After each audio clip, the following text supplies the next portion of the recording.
Alright, and it looks like we are now officially live. Woohoo! Howdy, everybody. Nehru here, and welcome!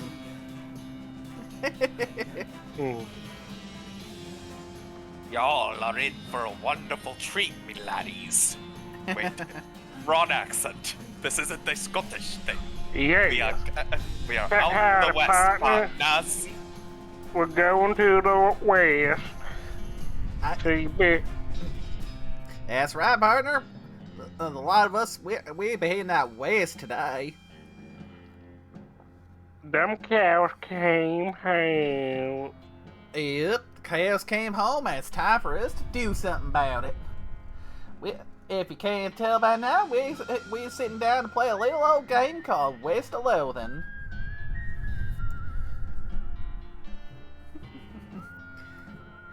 And I can just feel Orsk there, just pondering what the hell he's gotten himself into.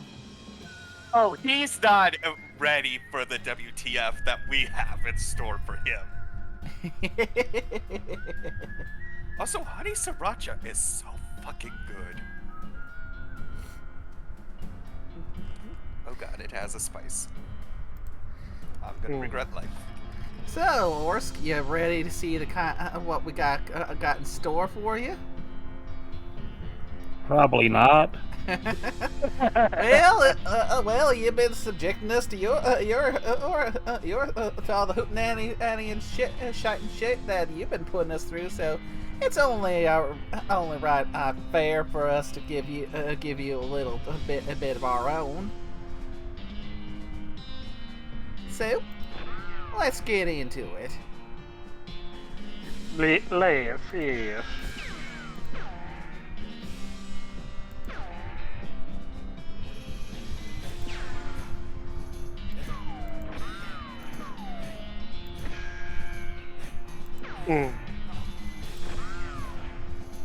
Oh,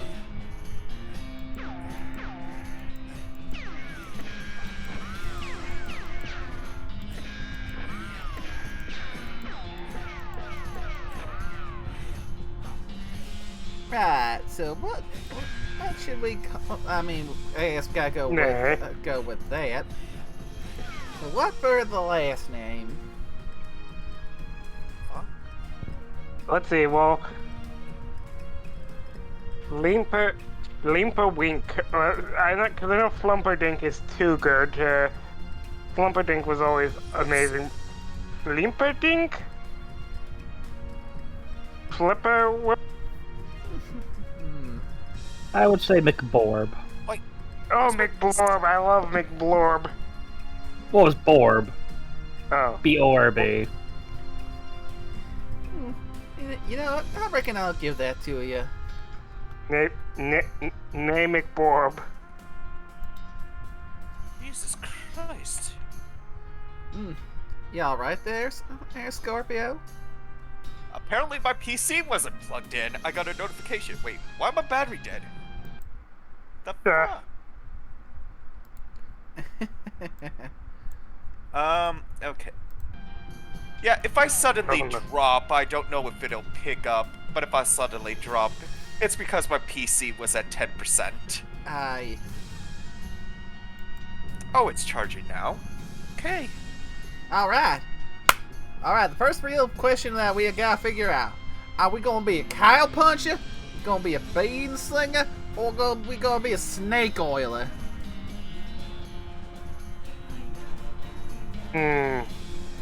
Cause, yeah, we're dreaming about choosing our character class, and we gotta make that decision now. Do we want muscle, magic, or moxie?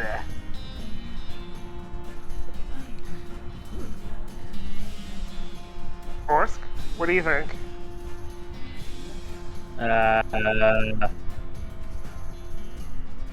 No clue. You're basically, yeah, you're looking at the wizard, the barbarian, and I think the bard. Rogue? Yeah, rogue, bard, basically.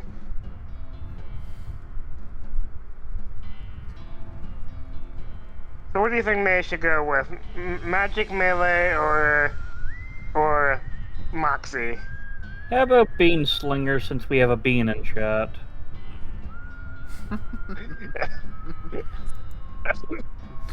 You can throw Sunu around. I'm sure she won't mind. Yep. Oh, that's also fitting too because of cooking. It is true. Magic and cooking are inextricably entwined in loathing, and Bean Singer is the mystical master of both.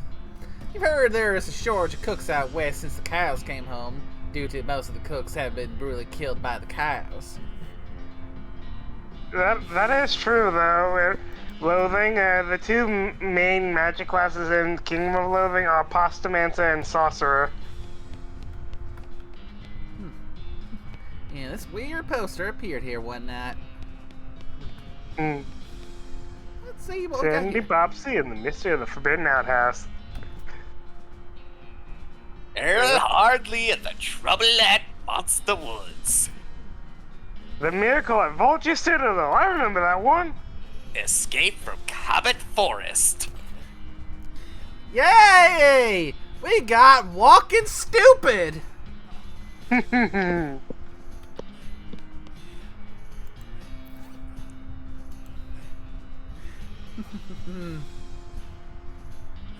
This book tells the tale of a renegade sheriff who was really, really bad at walking. Unlock stupid walking as an option. Let's read it. Hey, you read the book from cover to cover and learn how to walk really stupidly. You got a perk, stupid walking. You accidentally dropped the book and then ruined it by stepping on it 30 times while you're trying to pick it up. Oops.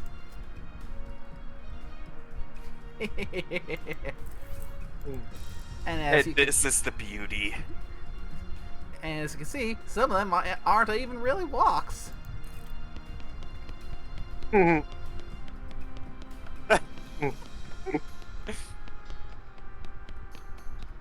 Goodbye, bed. Time to head west and chase my real dreams. I'll be Russell. Hey, Russell. How you doing? Caw! I'm gonna miss you, buddy. Caw! Caw! Caw! Let's go give Russell a cricket. Grab a cricket from your cricket bag and feed it Russell. He coos appreciatively and nuzzles your hand. Maybe it's time for you to leave too. You open your bedroom window, not pictured, and unlatch the door to Russell's cage. He winks at you, caws one last time, and flies away to the west. It's time to hit the trail. Now, I didn't get this at first, but do you know why the crow's name is Russell? Nope. Russell Crowe.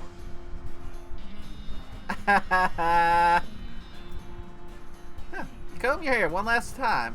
You gain 1 XP.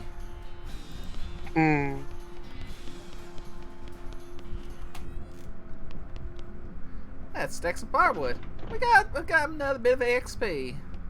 And just because we all do the NPC voices, we can be the NPCs for you. And there's no shortage of NPCs. Oh no. You pick up one of your brother's weird books and flip through it. Lectionis Geometricae. No wonder I never knew what he's talking about.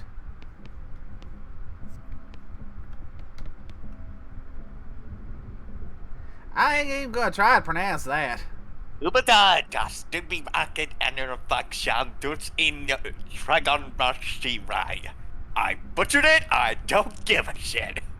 Well, to be fair, that makes sense. Is that French? Or you speak French, is that French? You're saying that like I'm actually fluent in it. I don't know if you're fluent in it. I He just knew you just said spoke he it some. read some, he knows Yeah. some. No. Yeah, that's mathematics. How We've raised many, mathematics DF. Every STEM galoo. how many different languages do you need to know to learn about numbers? The answer to that is yes. Got 9. Puzzle cube. What? This is one you're a kid, bro. This is weird puzzles. Deal with it. Your brother already had most of the way solved, but you figured out the last couple of moves. He gained 1 XP. Mm-hmm. Yeah, you already solved it, and if you mess it up again, he'll be messed up forever.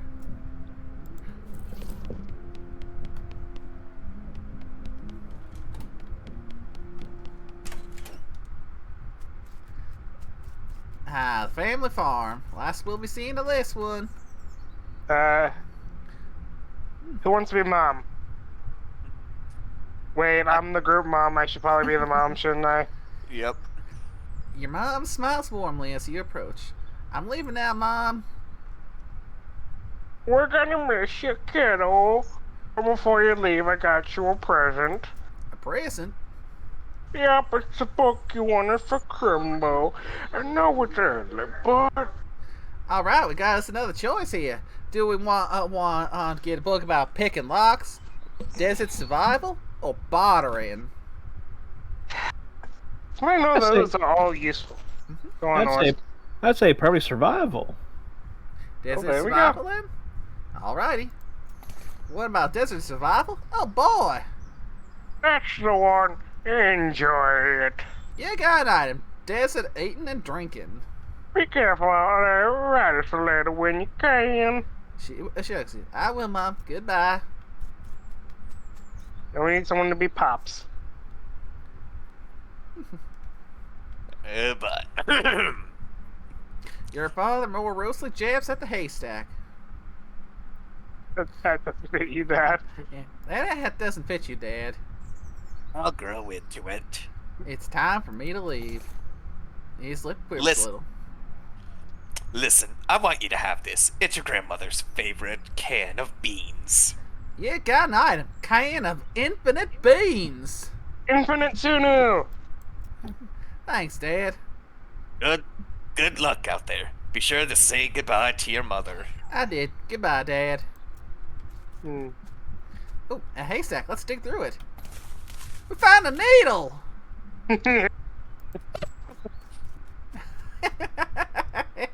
Okay. You want to be Rufus Orsk? Sure thing. Okay. Your brother Rufus is standing here looking nervous. He's pretty good at looking nervous. Give him his puzzle back. You hand him the puzzle and he starts fidgeting with it. Hey Rufus, time for me to head west. I still don't understand why you're leaving. He's got a point, you know. Why are you going west anyway? Are we going out there to help people, to seek our fortune, or to get off this stupid farm? I like 3.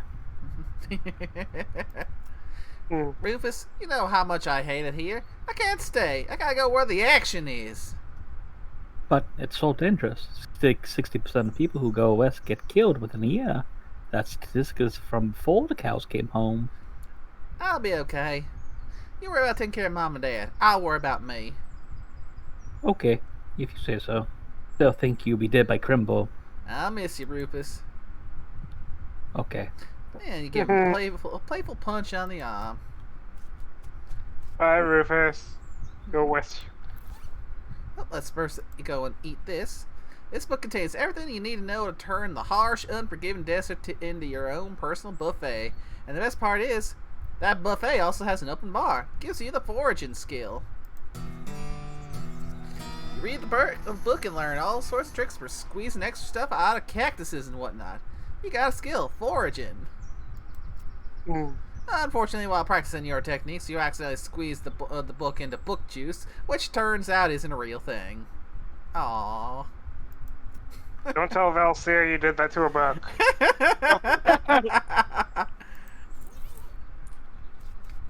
Actually, wait. Now I'm imagining Valseer trying to make book juice. You know, he probably would try it if you tell him, hey, did you know you can make book juice? Let's go west. I'm gonna play the prologue again because there are folks here who haven't.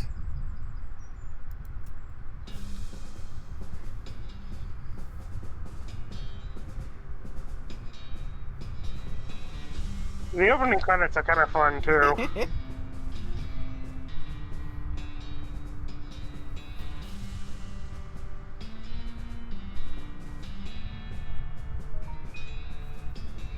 forget to walk into cacti. As- I As know. weird as it sounds. As weird as that sounds.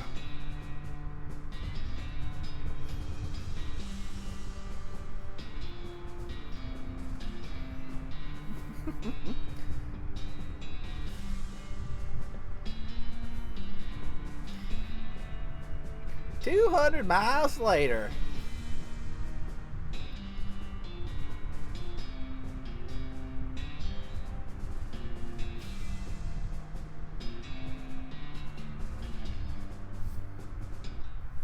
Well, the bad news is that you fell off that cart and got knocked out for a couple hours.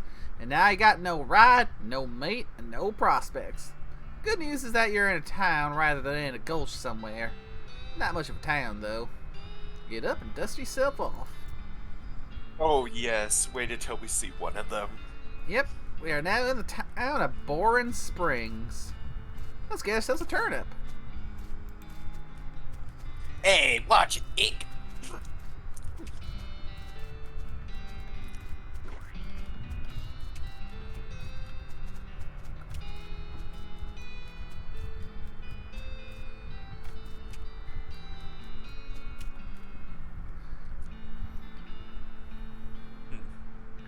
Step right up. Braid's the name, Tread's the game. You seriously doubt that his name is Braid? Howdy. Howdy, Braid. What are you trading? Well, ma'am, today I'm trading locks for soap and stick of dynamite for a needle. And to the con skinner who brings me 3 rattlesnake cards, well, to that adventure so I'll trade a fine silver pocket watch. Well, we don't have any soap, so we can't get ourselves a lock. We don't know how to pick locks, so we don't really need much of a needle. So we can take some dynamite, and we ain't got the dickering skill, so we can't hustle them for some free dynamite. So let's get some dynamite. I'll take some dynamite for this needle. Braid, which is soap, not a name, takes a needle and hands you a stick of dynamite. Be careful with that now. No trace right now, thanks.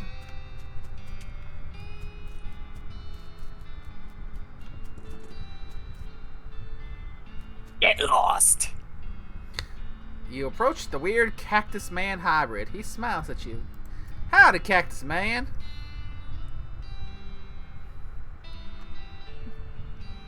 Howdy yourself, and the name's Bill. Cactus Bill. What happened to you, Bill? Well, to be honest, partner, I drank too much cactus beer, and it turned me into a cactus. Doc Alice warned me this would happen, but I didn't listen. And that's why they call you Cactus Bill? No, just a coincidence. Oh, does it hurt? Does what hurt? You know, being a cactus? No, it's actually kinda nice. The natural fermentation process inside the cactus part of me keeps me pretty drunk most of the time. I guess it is a mite boring. Yeah, I bet. It wouldn't be so bad if I had something to read. You don't happen to have a newspaper or anything, do ya?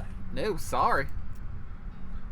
Well, if you happen to find one, keep me in mind. Will do, Bill. It reminds me of the cactus people from Pathfinder. Mm. The Boring Springs Sheriff's Office. Howdy, stranger. Welcome to Bowling Springs. I'm the sheriff in these parts. What? He sighs. The sheriff, okay? Blasted sign painters. Say, you wouldn't happen to be looking for work, would you? As a matter of fact, I am. Great, 'cause I happen to have some. There's a gang of hoodlums around here what call themselves the Freaky Gang. Last time I arrested one of them, they busted him out and took my cell door with them.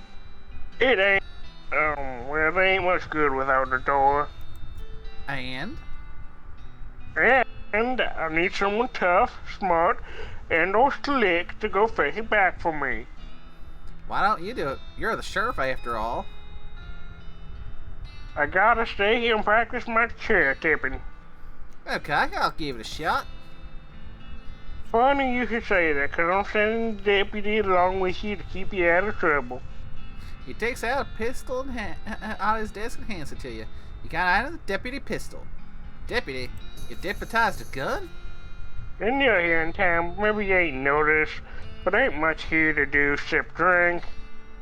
Here, let me write down where the freaking hideout is for you. He makes a little note on your map. You discovered a new map location. Fricker Gang hideout. Got it. I'll be back with the door.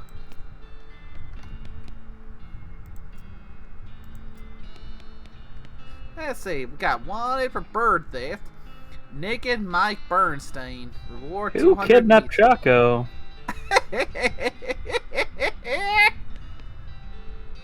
Help wanted. Wanted poster artist. Apply in person at the U Marshal's office. Wanted. Bimmy Fricker for face thieving. Reward 420 meat. Oh, there's a dirty mug here. Grab it.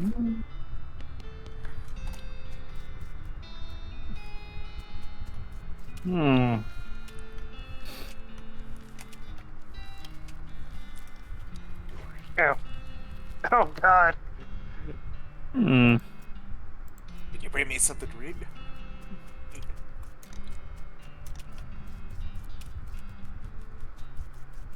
Ooh, bar. As you walk into the saloon, the crazy-eyed guy sitting to the left of the door shrieks and waves at you to get your attention. Where's your hat, dog, man? Well, You can't drink in here without a hat. Tain't proper. he points at the take a hat, leave a hat box next to the door. Check out the box. You look through the hat box and find a magical black Stetson. That looks like something you'd wear. Grab it. You got an item, barely enchanted hat. Grab the hat and put it on. Thanks, sir. Pete. Thanks, Pete. He gives you a friendly, if somewhat twitchy nod. Sagal. Yeah? You heading west? If you want some company, I'll be more happy to come along. Just let me know. Well, No pressure. alright, I'll keep it in mind. Yes! It begins! It begins. Yes. Do I even want to know? This is the Yes. part that we've been waiting that you will have to narrate. Oh God, is this what I'm narrating? Yes. And it gets better. It's a spittoon. People spit into it, without even looking in it. That is absolutely disgusting. I'm a look in it. Yeah, it's full spit. Regular spit, gross tobacco spit, chewing gum, and looks like a few teeth as well. It's disgusting. And the smell, even from a distance, it smells horrible. Let's look closer. Yeah, now on your hands and knees, pan into a filth and crisp spittoon.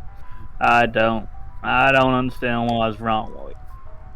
Wait, there's something shining at the bottom. Let's get it. You reach your hand toward the spittoon even before you touch it. You can feel the grossness in the air like a greasy fog enveloping stinking brass horror. It smells like the vomit trough at a mesquite barbecue eating concert. You hesitate. Never surrender. You plunge your hand into the awful soup. It makes a sound like a lock. Your skin is burning. Your eyes start to water.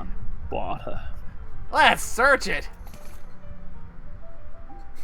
Your fingers make contact with something. You pull your hand out of the devil's tureen slowly, not daring to risk splashing the contents over yourself. You appear to have gotten some kind of ring, probably some kind of disease as well. Congratulations. You got an item. Nasty ring.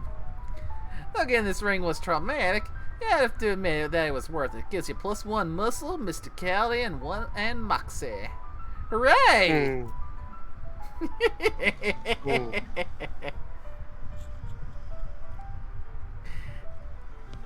And just a note, Orsk. There's more of that. I see. That's just the first. And the text gets even better.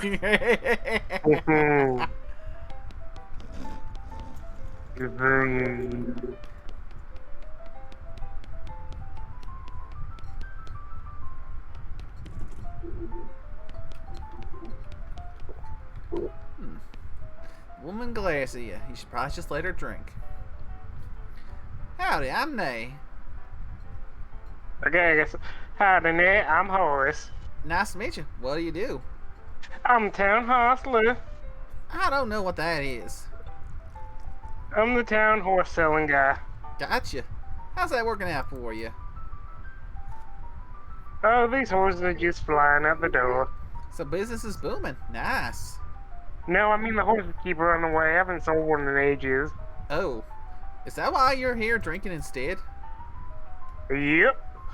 And me being in here drinking instead of watching the horses is probably why they keep escaping. It's one of those vicious cycle things. Well, I'm in need of a horse. Do you have any left? One, got a boring one. It's got 4 legs and a back to sit on. Come see me at the stable and I'll be happy to show it to you. Okay. You walk up to the bar and wait patiently for the bartender to notice you. While you're waiting, you see a sign taped to the back wall, reading "Reward for lost mugs, 25 meat each." And yes, meat is the money. Mm-hmm. Howdy, Gallagher. Howdy, barkeep. Name's Nay. What brings you to our little backwater? Oh, the usual. Come out to West to make my fortune. Not having much luck so far. Any work around these parts? Unfortunately, Board Springs already has more people in it than jobs. It's more of an errand town, if you catch my meaning. If you were looking for a real job, I'd recommend talking to people up by Dirtwater. Ask about the railroad. The railroad? The Manifest Destiny Railroad Company. From back east, they're trying to run a line to Frisco. And having a heck of a time doing so. And they're hiring? Oh, I reckon they're always hiring for one thing or another. Big company, that. Ask about Dirtwater. Dirtwater? Dirtwater is interesting. It's far enough west that it's still more or less exempt from the rule of law, but not so far west that it's been burned to the ground by the damned cows. Lots of opportunity there. She pauses for a few seconds, lost in thought. Yep, if I were a younger woman, I'd probably head that way myself. Ask about errands. You mentioned errands. Yeah, this forsaken burg is always falling apart in one way or another. The hostler's always needed help since he hurt his leg, and that no-account sheriff could certainly stand to have somebody doing his job for him. Anything else? Well, I've got a goblin loose in the basement. Some cowpoke in from the gulch didn't wipe his boots off. It got spores everywhere. I could probably handle a goblin. Much obliged. I'll unlock the basement for you. Oh, and you'll need this. You got an item, weak fungicide. I'll take care of it. No, I'm not going to take care of it right now. Don't have enough meat yet for here. I found this mug. Much obliged. This lady drinking whiskey out of a beer mug. That's Susie. She's a rancher from nearby. Real tough broad. I recommend you pester her. Why's that? Lost the family to a cow attack recently. Got some pent-up frustration about it. Ouch. Yeah, you don't fuck with cows. Howdy, Susie.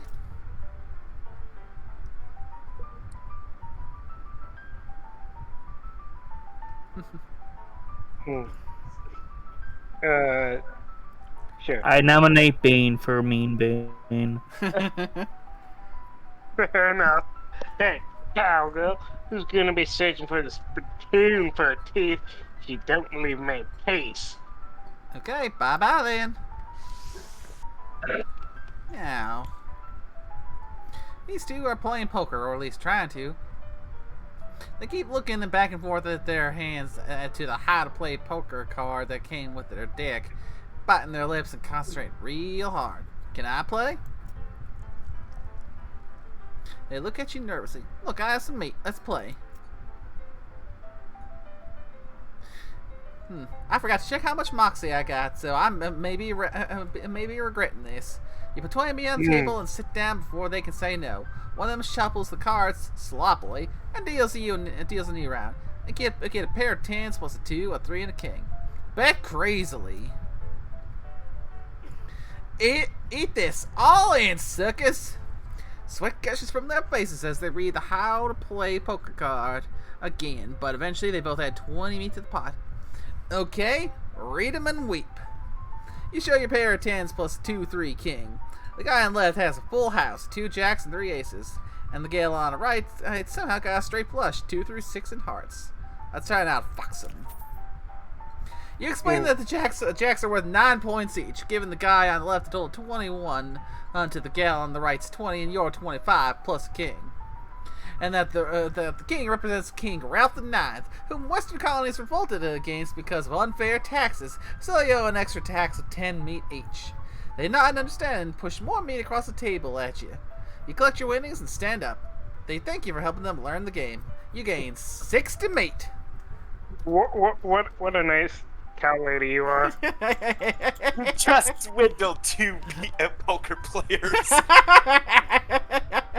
Would you really call him poker player?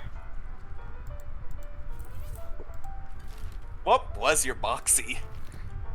Let me check my stats. Oh, 3. conveniently, I'm at 3. So I actually managed to get that one taken care of. I think right, because of the ring. Yeah, that nasty ring really came in handy. Indeed.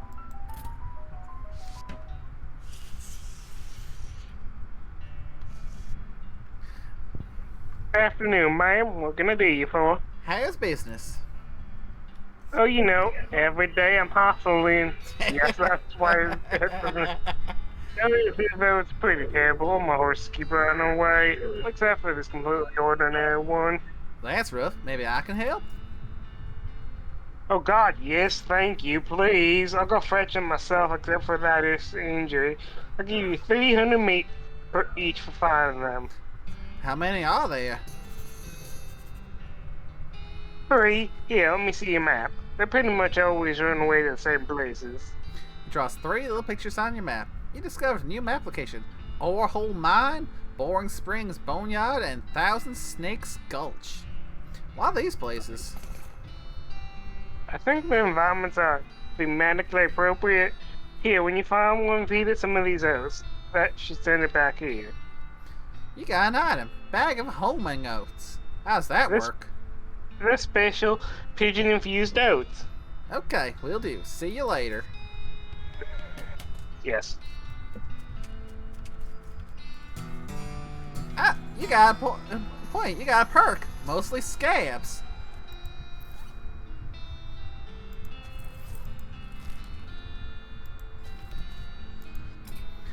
Which means now you get thanks to that we got an extra +5 to our maximum HP.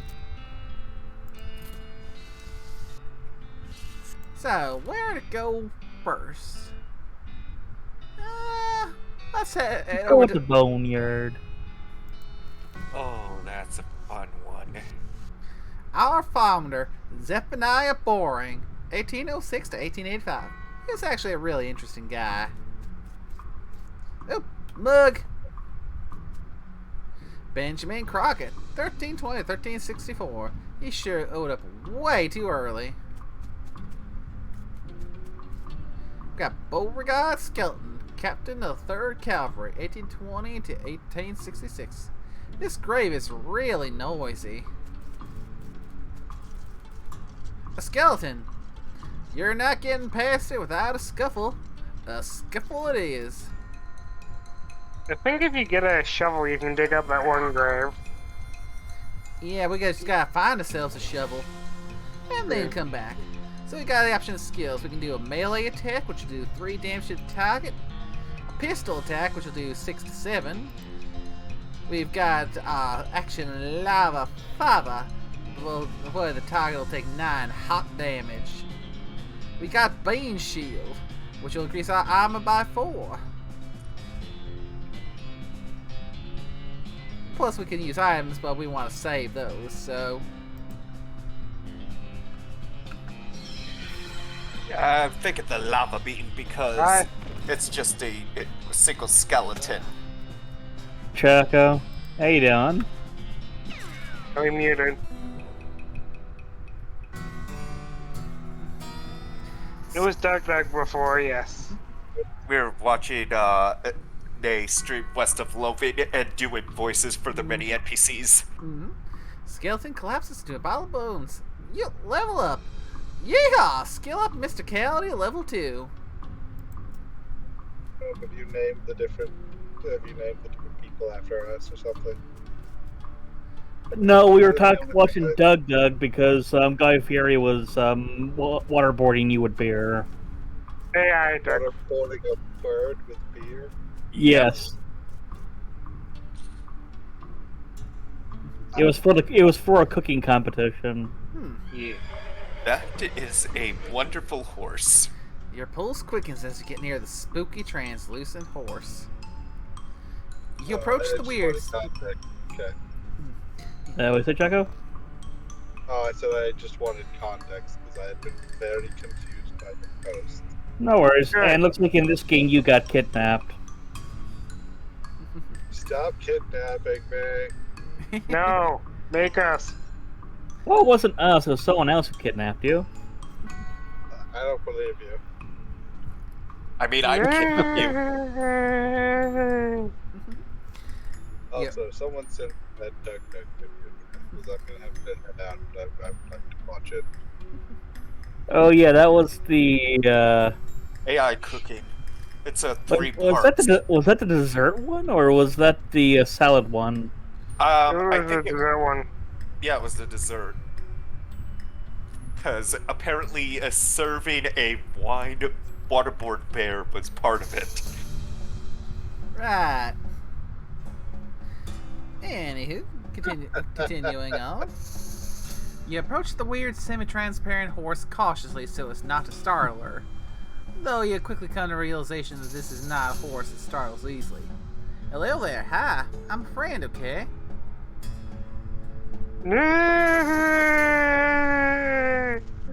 That's a little strange. How do you do that without opening your mouth? Don't question it. Pat her on the nose. You pat the horse's nose, which is very cold. If you were going to ride her, you would want an extra saddle blanket to keep your butt from freezing. You said Choco? I just made a joke. I'm a good ventriloquist. But I don't have that back. Hugs. Try not to get kidnapped or waterboarded again. I mean, I don't want to be waterboarded, but the fact that it's with wine is at least nice. I mean, I think it was actually with beer. Oh no, ew, bread water. Look, there are a few, this is going to be some controversial food takes. If you have a choice between coffee and tea and you choose coffee, you're a savage. If you have a choice between bread water and wine and you choose bread water, you're not human. And there's a video for you, Choco.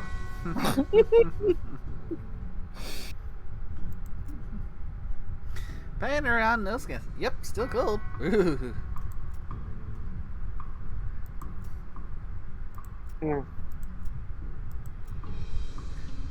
You get the idea. Feed her the oats. Here you go, girl. Have some oats. You hold out a handful of oats for the horse, but she just sort of stares right through you. Urgh. Please don't look at me like that. Try the oats again. You hold the oats out again, but the horse continues to ignore them. What's the matter? Are they not spooky enough? I'm not sure how to make oats spooky. I guess I could put some bone meal on them. I don't have anything handy to grind up bones with. Grave dirt? Is that a yes? Weird. Okay. Add some grave dirt to the oats. You sprinkle the oats with just a little bit of grave dirt and hold them out again. The horse gazes expressionlessly at them, then eats them. And with that, she glides away in the direction of town. Bizarre. Hmm. So we That saw was, go ahead, go ahead. I was gonna say, that was a lovely horse. You got here Timothy Cochrane, 1855 to 1895, devoted husband. Elizabeth Cochrane, 1887 to 1895, beloved daughter. And Silas Cochrane, 1895 to 1895, a baby. Aww. So we'll probably still need to come back here to dig up that one grave once we get ourselves a shovel. Good God, skeleton. So where to next? Let's go deal with Indiana Jones' favorite thing. Thanks. Snakes. That Why? a big ass snake. Oh wait. Oh, it's not letting you with the cactuses. It's only specific ones, I guess. Also, that rock pile shined. Oh yeah, it's shining. One of these rocks looks real shiny. Grab it. You got an item, shiny rock. Ooh. It's shiny, Oh. and it's about the size of a rock. Hmm. This snake looks sleepy, but not that sleepy. Take it.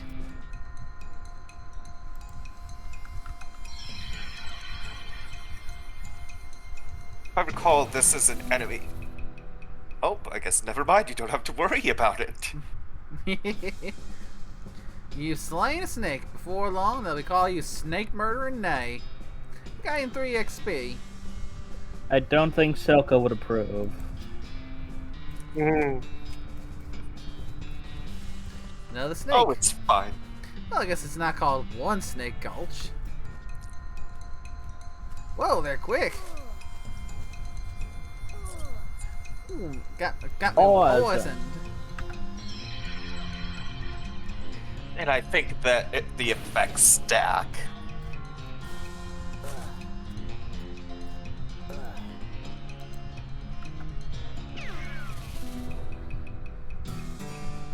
Made short work of that, long snake.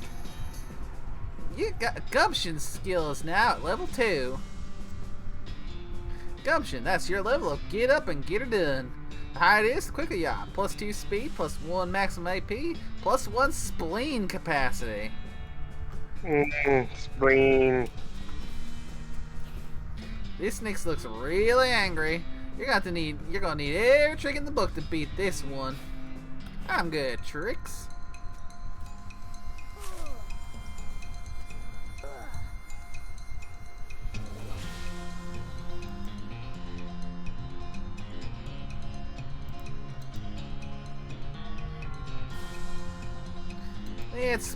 Let's go and get the armor going.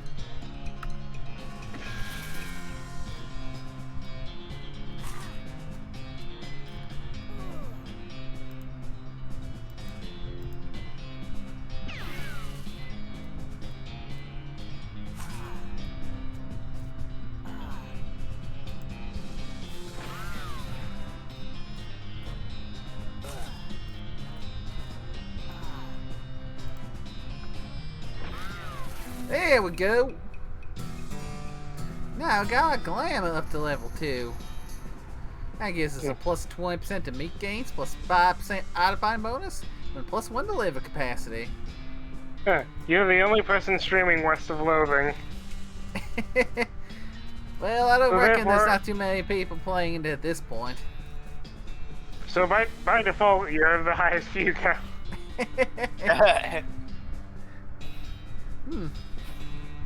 This horse is going snake crazy.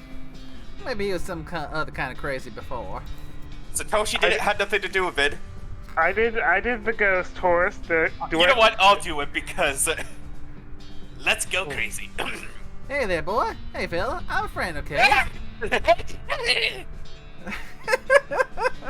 Okay, that's pretty good. It's cool, alright? Be cool. Don't freak out on me. Look him in the eyes. You calmly look the horse in the eyes. One of them is fixed in a glassy 1,000-yard stare. The other's revolving madly in its socket like he's thinking of trying to escape in every direction simultaneously. It looks to be calming down a little now, but it's clear that the yarn actually made of spiders, though. Pat his nose. I carefully and gently pass the horse's nose. He twitches a bit. Okay, a lot. But he seems to recognize that you aren't going to eat his eyes or suck out his soul or whatever madness is bouncing around in that skull of his. That's a good boy. Feed him the oats. Are you hungry, boy? I got a little treat for you. You feed the crazy horse some of the homing oats and it gallops away with a whinny, or rather, hopefully he's head home and not into the 12th dimension. Oh god, I'm regretting that. The short lines, but my voice is killing me after that.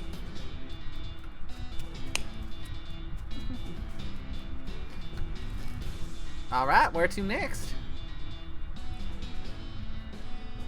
Sorry to mine. Mine it is. Not that way. This definitely does not bear closer scrutiny. There's still some meat ore in this cart. We got 50 meat. Yeah, that always disturbed me, the fact that you could dig meat out of the ground in these.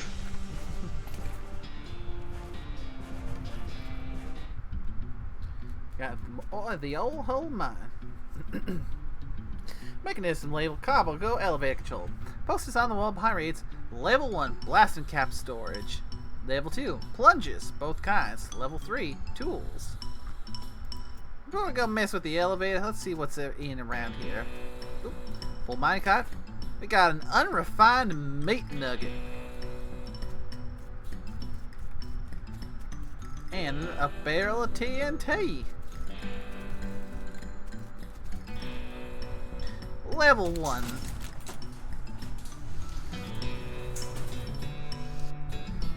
These crates are all labeled blasting caps. The period is part of the label, that's why it's inside the quotes like that. Grab one. Dang it, looks like you're gonna need a crowbar to pry one of these crates open. Alright, let's take a look at level 2 then.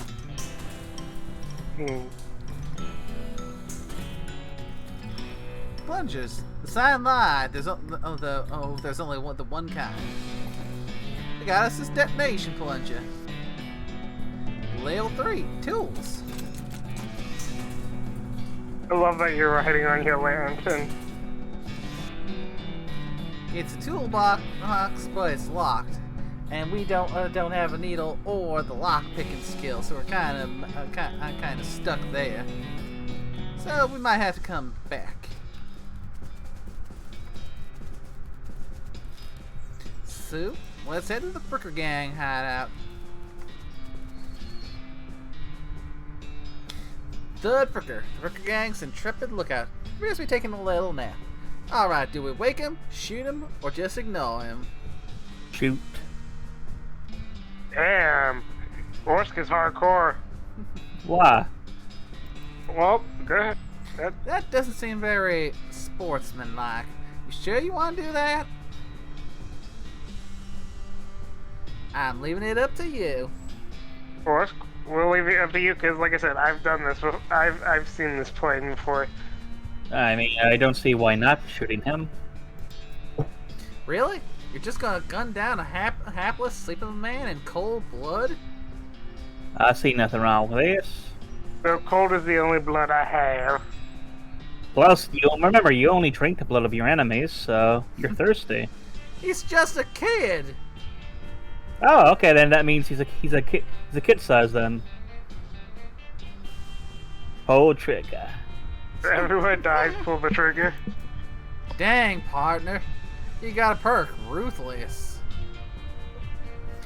You're a cold-blooded killer, and people can see it in your eyes. It's often the last thing they see, in fact. Ruthless options will be available in some situations.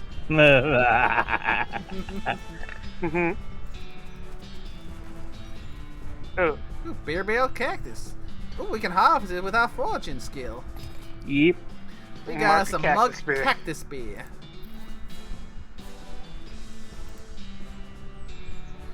Increases your maximum HP by 10 for the rest of the day. You gonna drink up? It's a pile of random stuff the Fricker Gang stole. Find his keepers. We got 25 meat, a recovered mug, and a pair of silver cufflinks. I think those are auto-equipped. The cufflinks. Yeah, probably. Oh no. Oh. I assume they go into the slot that the ring would be in. And then, Nope. no, it doesn't have info.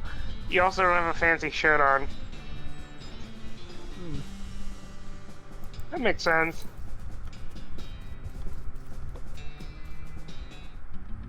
The Fricker Gang had inside. One of the Fricker boys is dozing in the bathtub. Drown him. But things first, can you pass the soap? Mumbles and hands you a bar of soap before sinking deep into both sleep and the tub. Got an item, bar of soap. Ooh. And Now drown, yes. you push his head under the water and hold him there till he stops struggling. At least he died warm. Rub-a-dub-dub. You cautiously approach the Fricker Gang. They're pretty engrossed in their poker games, so it does actually require that much caution. You hide behind a barrel and eavesdrop on their conversation for a while. The one with the eye patch is quiet, but you gather his name's Snap, and that the squirrely one is his brother Wimpy. What's your play here? You shoot. I'd like to shoot one in the back, please. Oh, Oh, Orsk is out for blood tonight. Yes. it'd Damn. probably be better because sleeping kept dropping the fucking orbitals on him. A Drop- better way to pick it out. You draw your pistol and execute the one with the eye patch. His brother screams, jumps behind the barrel, and starts firing at you wildly. They shouldn't take long.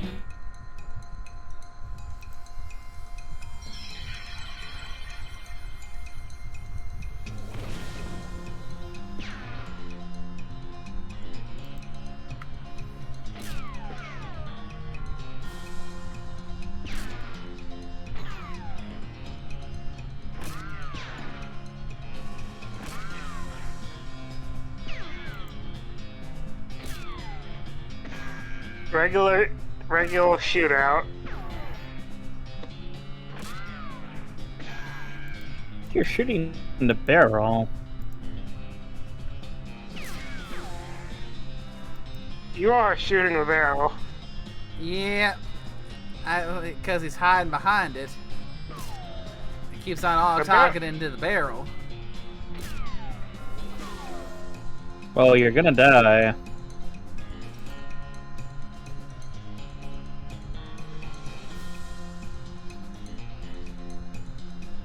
I'd have to back away.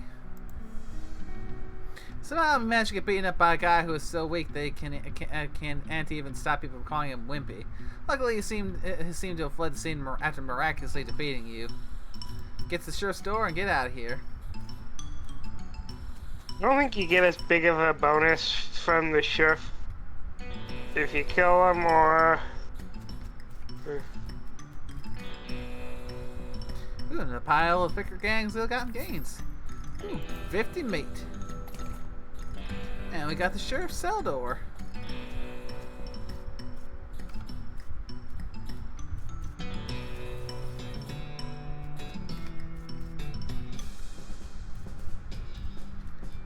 Well, that could have gone better.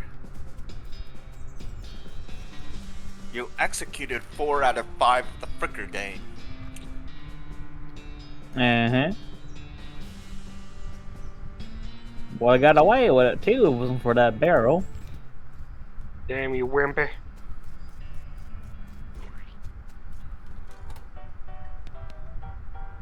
Yeah, let's turn in the mugs. We got 100 meat from that.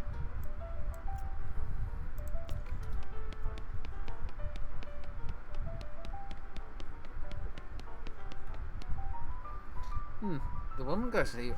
Are you Susie Cochrane? How did you know my last name? I saw the graves in the cemetery. Sorry for your loss. Susie scowls bitterly and mutters into her whiskey. I saw it happen. Saw the whole damn thing. Couldn't do nothing about it. Bartender said it was cows. Cows, right. I don't know what those things are, but they ain't cows. Not anymore. What happened?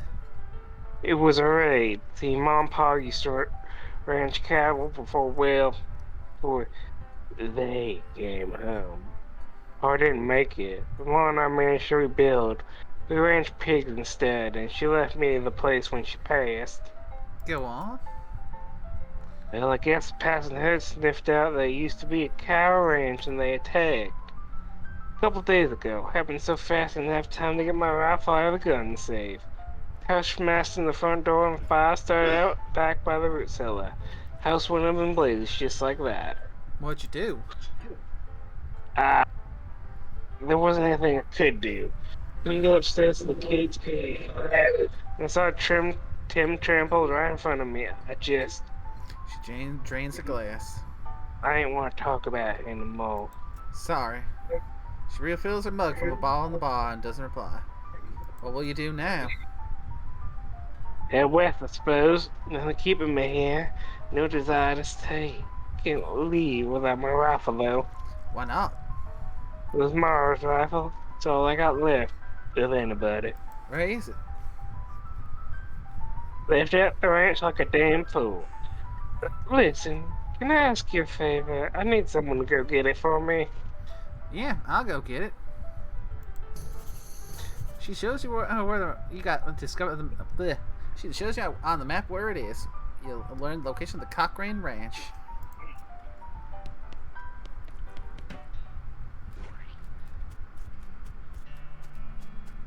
Let's go give the sheriff his door back.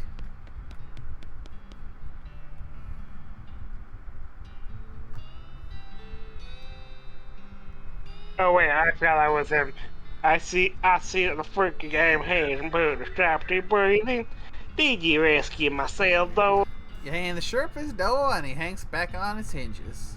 Nice work, stranger. This here prison cell just got about 4 times more skill. Are there any freaking boys left for me to round up? Nope, they won't be bothering this town anymore. Well now, that's about load off my mind. Looks like I owe you a reward. He produces a big bag of meat. You gain 500 meat. Got another little test for you. You got the time. Should be a lot simpler than the last one. What you need? Well, the frickers busted the lock when they took the door. Gonna need a new lock. I'll keep an eye out. And the trader here. Step right up, brazen them, treads the game. I'll trade this soap for a lock. Braid, though you really don't think his name's actually Braid, takes the soap and hands you a lock.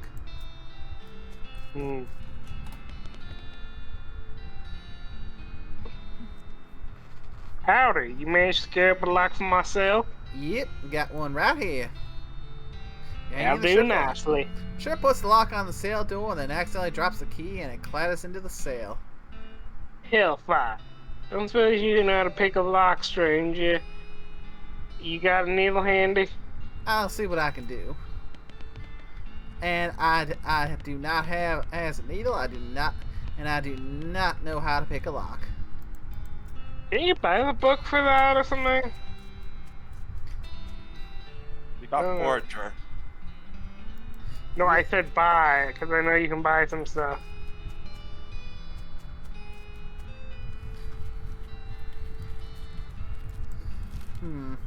We'll see what we can find over at the ranch.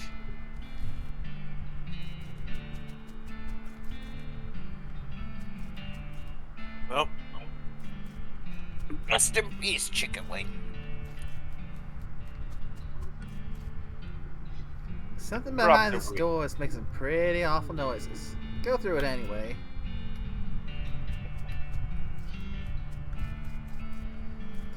Looks like somebody was in the middle of fixing a knife. You got a vomit skinning knife.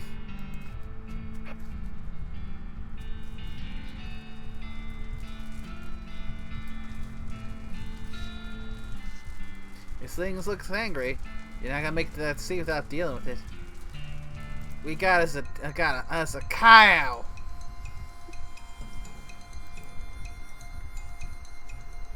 Let's get the armor up.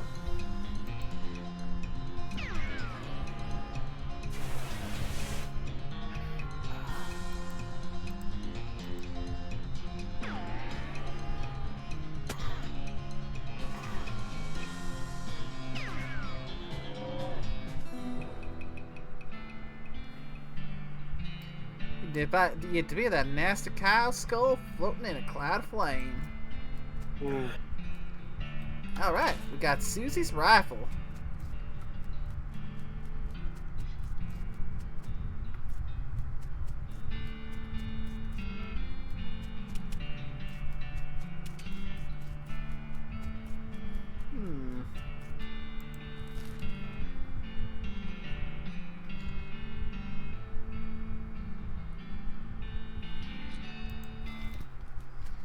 Let's go and see if we can help Susie out now.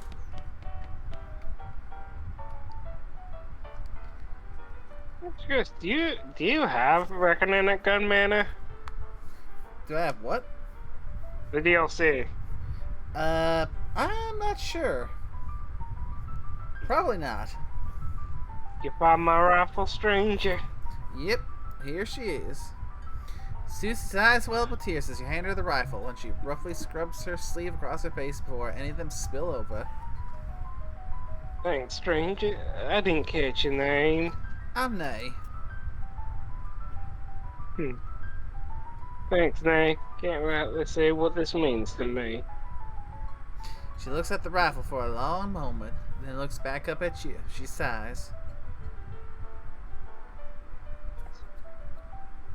Well, that's enough wallowing misery. Time for me to hit the road. If you want me to tag along when you're at a rest, just say the word. Sounds good, Susie.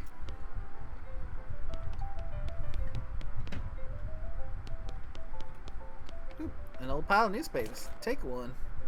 Bowling Springs Gazette, April 20th, 1895. And that's for Cactus Guy. And a crate of Nurse brand whiskey. Good for what else, yeah.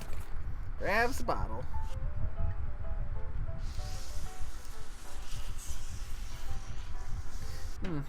I reckon there might be some things we might not be able to get with us not having the ability to pick locks. That's fair. Did you get... Wait. Did you get... Bring me a newspaper, something. Did you get the knife from the basement in the ranch? Yeah, I did. Yeah. I didn't hear you say that. Just making sure. Yeah, we got it. Give him the newspaper. You give him the Much newspaper. obliged, partner. Yeah, get. Now let's see here. What can I do to return the favor? Oh, I know. My shovel! I left it behind the outhouse at the Orhole mine. It's yours if you got it. I'm sure you'll find a use for it. And we got muscle leveled up now. Oh, there we go. We have to shovel. Behind the outhouse at Orhole mine. Got it. Thanks, Bill. Don't mention it. Now if you could just kinda stick that newspaper on my face before you leave. And stick the newspaper to him.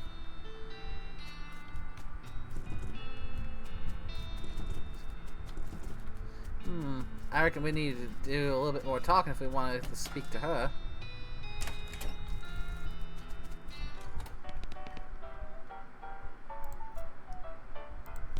Howdy. Good to see you again, eh? Like I said, we can go get the shovel and then we can hit up those dig spots.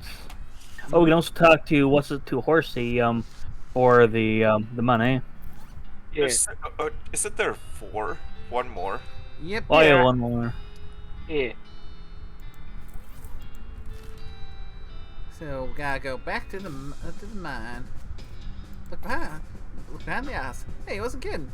Not that this would have been a funny thing to kid about, I guess. You got a shovel. Let's see, was there a dig spot inside? Maybe. Nope. Okay, got hooked up the plunge to the TNT barrel. Fighting against your instincts for self-preservation, you hooked up a plunger and strung it a fair distance away. Press the plunger. You press the plunger, nothing happens. You forgot to hook up a blasting cap. Uh-huh. Okay, well, we can check the other maps for dig spots.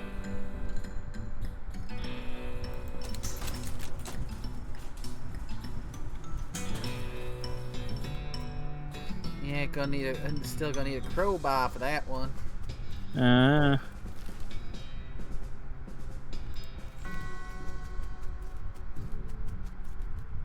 Dig up the grave.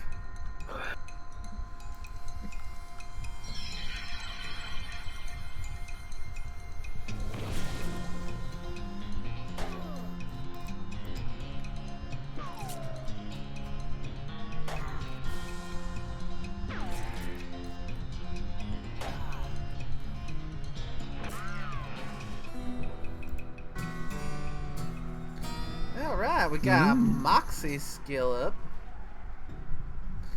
Got an old Calvary Saber and a gold tooth.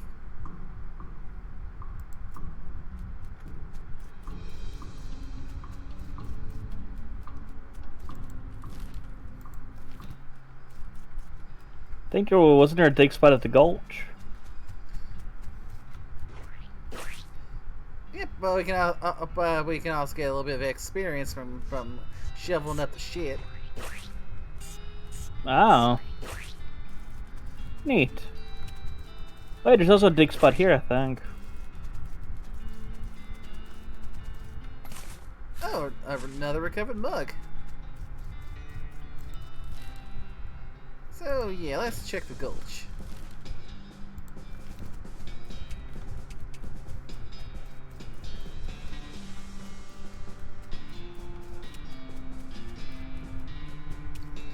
Yeah, looks like a bit of nothing here. Yeah, let's see a little bit over at the Fricker Gang spot.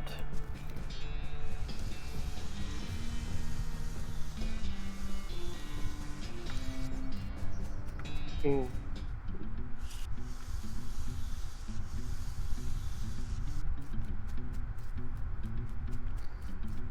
Looks like that's it for that one. Huh.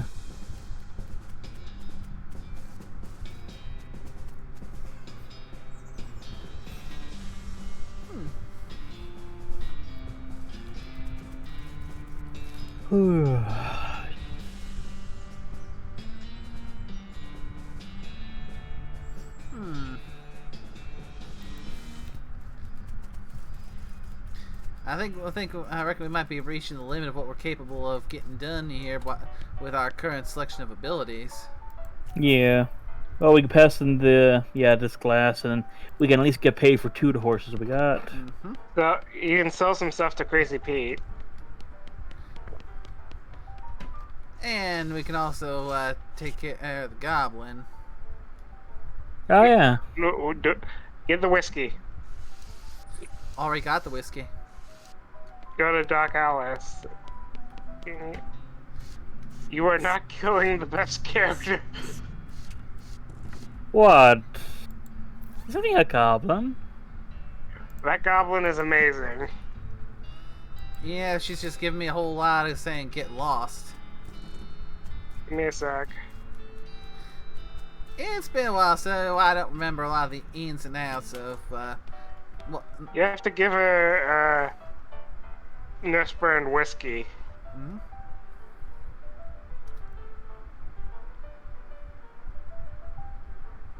Or skewer the... Oh, who, me? Yeah. Well, heck, I say all kinds of things. For instance, metal machines can't trust no more than lively livered goblin. Lily livered. He takes a cigarette, look at his whiskey.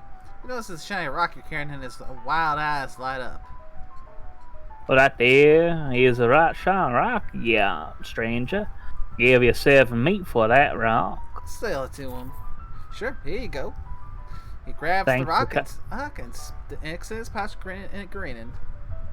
Thank you kindly. You gain 7 Squeeze and meat. pull. Go ahead. You gain 7 meat. Pete squints and points at the unrefined meat oil you're carrying.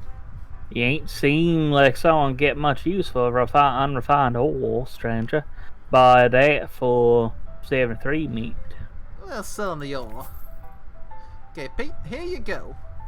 Pleasure doing business with you. Pete's eyes narrow and as the gears in his head start to click. He fixes his gaze on you, and the tick in his eyelid seems more pronounced. Listen, kid, all this stuff what I've been buying from you, you've been spending time underground, ain't you? But you listen to old Pete's advice. Stay out of oil hell if you know what's good for you. The stuff down on the 40th level ain't worth messing with. If a gal wants to keep her eyes, if you catch my meaning. Not sure I do, but thanks. So, a little trip down to the 40th level of the mine.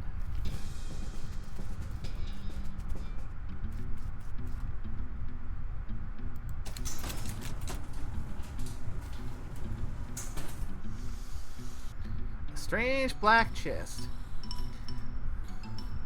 A wave of nausea hits you as you slide the heavy lid off the chest. Inside there's a hat. It looks evil. And not in an abstract way. It has eyes. And they look like the eyes of a murderer. And it has teeth. Which look like the teeth of an animal who would be a murderer if animals understood the concept of murder. This one I know to leave alone. I'm sure we can put it on safely.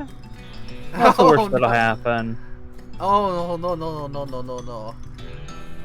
You see... It's basically the sorting hat from the one when it was the eating hat. Oh, yeah, that's what I was actually thinking. It's probably the eating hat. Yep. Putting that hat on basically puts the game into hard mode. Ah, gotcha. Yeah, it's called the hard hat. Can you blow up the plunger? No, I need blast cap. Yep, and we need Wait, this is press plunger. Yeah, we can press the plunger, but it won't do anything without the plastic cap. And if I recall correctly, the crowbar we need to get the plastic cap is in here, but we need to pick the lock. Yep.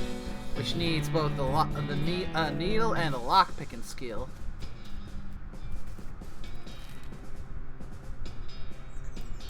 Well, we can at least go get paid for 2 horses. Aye. Yeah. Looks like the pale horse mate. Oh wait, sorry.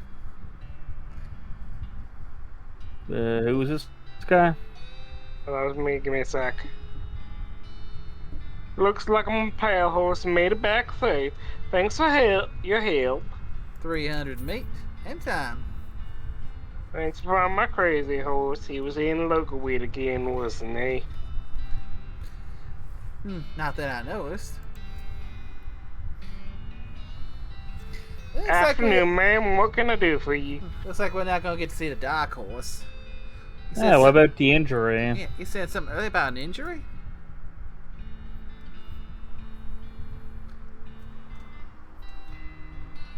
Ah, here we go.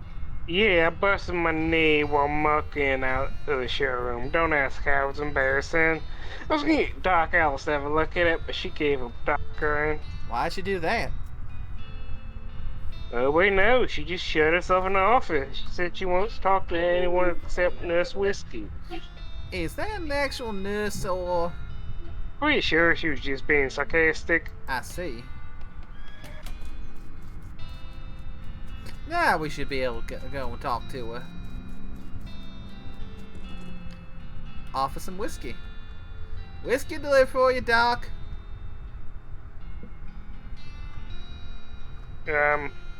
What brand? Nurse Whiskey. Your favorite, I'm led to believe.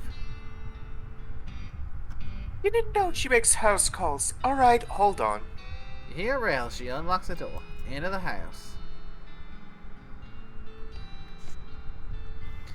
Doc Ellis looks to be about in her 50s. Her hair is graying and her face is lined, but her eyes are still clear and sharp, if bloodshot. She holds out her hand. Whiskey stat. Give it to her. She cracks open the whiskey and fills a small flask she takes out of her pocket. She then puts the flask back in her pocket and starts chugging out of the bottle. Jeez, Doc, that doesn't seem healthy. Who's doctor here, me or you? Okay, point taken. Hey Doc, can I look at your books?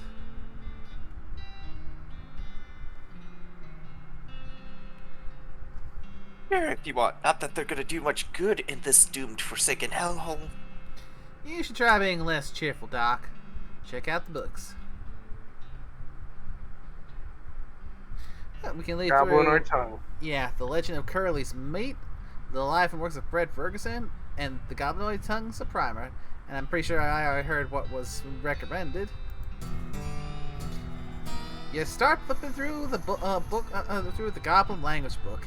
It's confusing at first, but eventually you get so engrossed that by the time you take a break from reading, several blurfs have passed.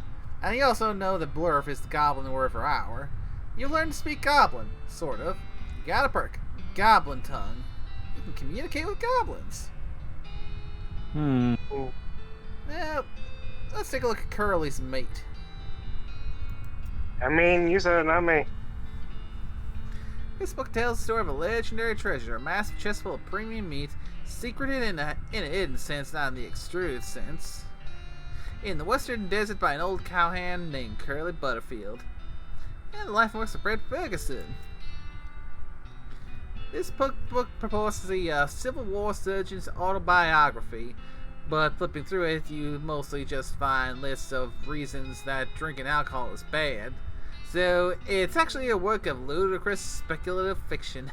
At least there's some useful appendices in the back, and some diagrams of appendices. They like a tree, ain't a leaf.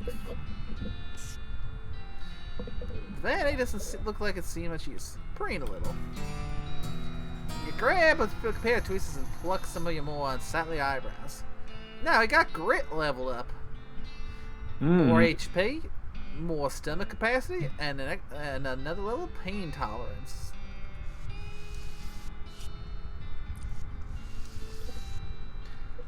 Wow. Shouldn't this be further away from the fireplace? No, I think it needs to be moved a bit closer. Doc Alice continues to pour whiskey down her neck, occasionally stopping to breathe. Is everything alright? That depends on how fast I could get the whiskey into my bloodstream compared to how fast my liver filters it out. And I can't talk and drink at the same time, so... She glares at you meaningfully. So what's the matter, Doc? And those that miss what they were trying to avoid making a reference to.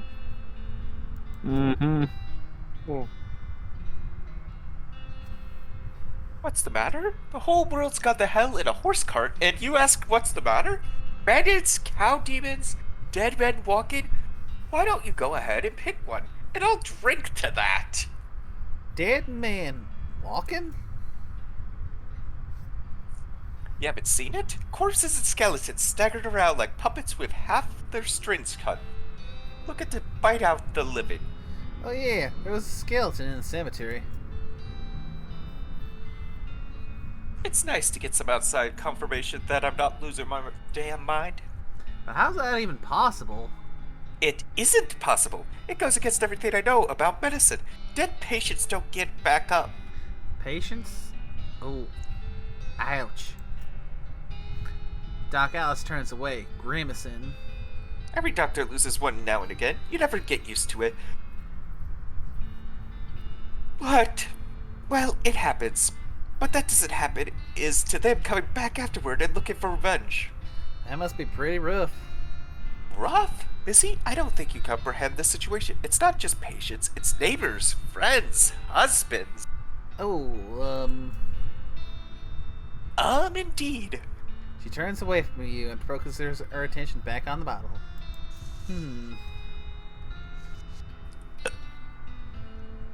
Doc sighs exasperatedly. What now? Do you have any idea what's causing the resurrections? Well, I heard a rumor. A rumor? What is it? It's when you get incomplete information from an unverified source.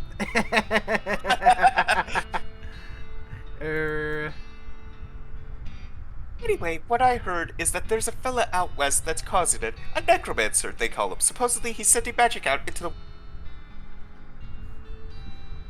Magic, like the bean slingers use? I never heard of any beanslinger raise the dead, have you? Her scowl deepens. That'd be one hell of a can of beans. What's the deal with all that TNT? And so when I feel like I'm about to go, I can blow myself into bits so small there won't be nothing left to come back. That seems drastic. Drastic? Hell! No way am I taking the risk of becoming one of those things. Fair enough, I suppose. About that necromancer. Assuming he exists, what about him? Well, maybe someone ought to try and stop him. Doc Alice gives you a sharp look. You? Because I know you ain't talking about me. Why not you? A gray-haired old woman that knows as much about fighting as a squirrel knows surgery. Did you hit your head on a bar stool, kid? You're not that old. And if I were going to pick someone to go up against a necromancer, it'd be someone who knows about death, but in a scientific way. A doctor, right? Doc Alice stares at you and takes a swig from her bottle, saying nothing. And it sounds to me like you've got plenty of motivation to get the job done for your friends and everyone. She continues to look at you. You can see the gears turning in her head. Beats doing nothing anyway. Beats locking yourself in a house full of TNT and drinking yourself to death. You aren't even doing any doctoring anymore. She winces and looks away, then shakes her head slowly. You seriously expect me to ride out west by myself, chasing a rumor? Doesn't have to be by yourself. I'm heading west too. Tag along with me and maybe we can find the guy and put a stop to him. It's crazy. Impossible. Impossible like raising the dead is impossible? Alice crosses her arms and regards you thoughtfully. A spark slowly brightens in her eyes.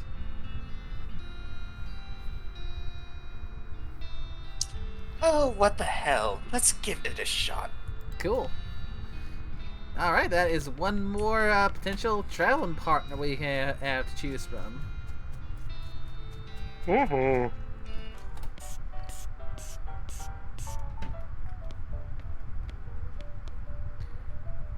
The goblin shouts. Okay, who wants to take Gary? I can be Gary, but I want to give the other a chance. Gary. You want me to be Gary? Yeah. You want to be Gary? I think that Go ahead. counts as a volunteer.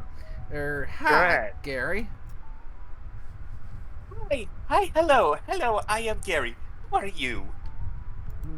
Well, I'm Nay. Hello, Nate. Good to meet you. What Nate doing down here? Do we be polite or do we be honest? What? Honesty. Well, Gary, to be honest, the bartender sent me down here to kill you. Gary wrinkles his nose. What? That'd be a terrible idea. Bartender not be a good idea, man.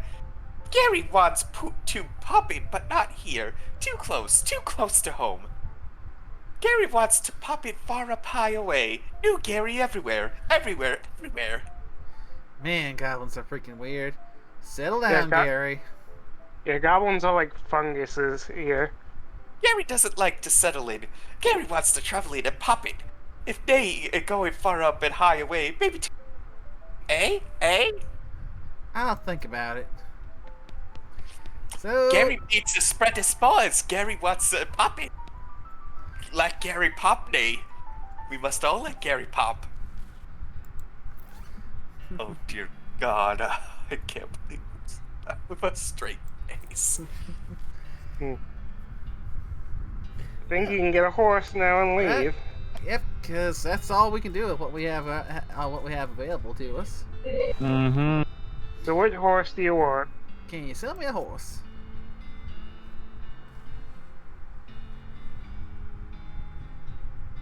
believe they give you different things too. Mm-hmm. I forget what each one does. Right, so of the ones we found, which should we go with? Should we go with a plain old basic boring model? Should we go with the spooky pale horse or the one with the crazy eyes? Considering we have someone in this call that's practically insane, how about we go with the crazy horse?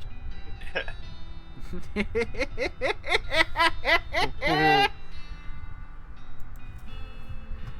me the one with the crazy eyes.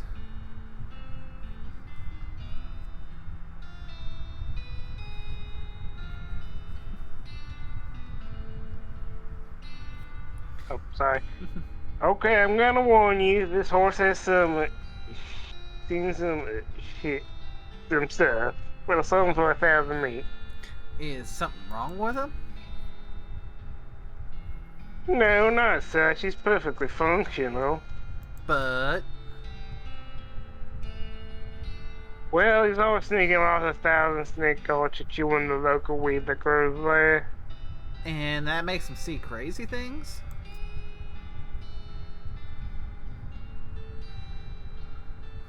I think it's more like he doesn't forget about the creepy things he sees all the time. Color me intrigued. I'll take him.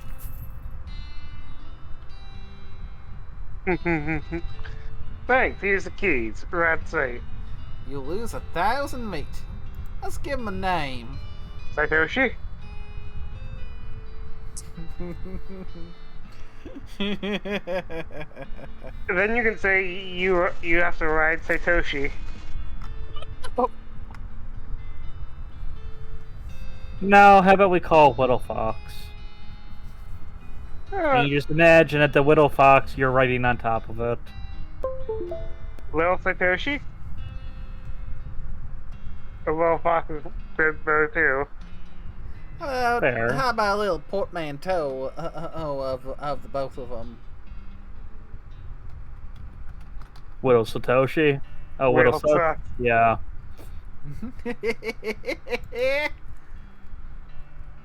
Yep. Will suss the horse. Got a nice ring to it. Oh, and I almost forgot. Free with every horse put. Oh, I'm sorry. I got too riled up there. But yeah, we gotta sell some map.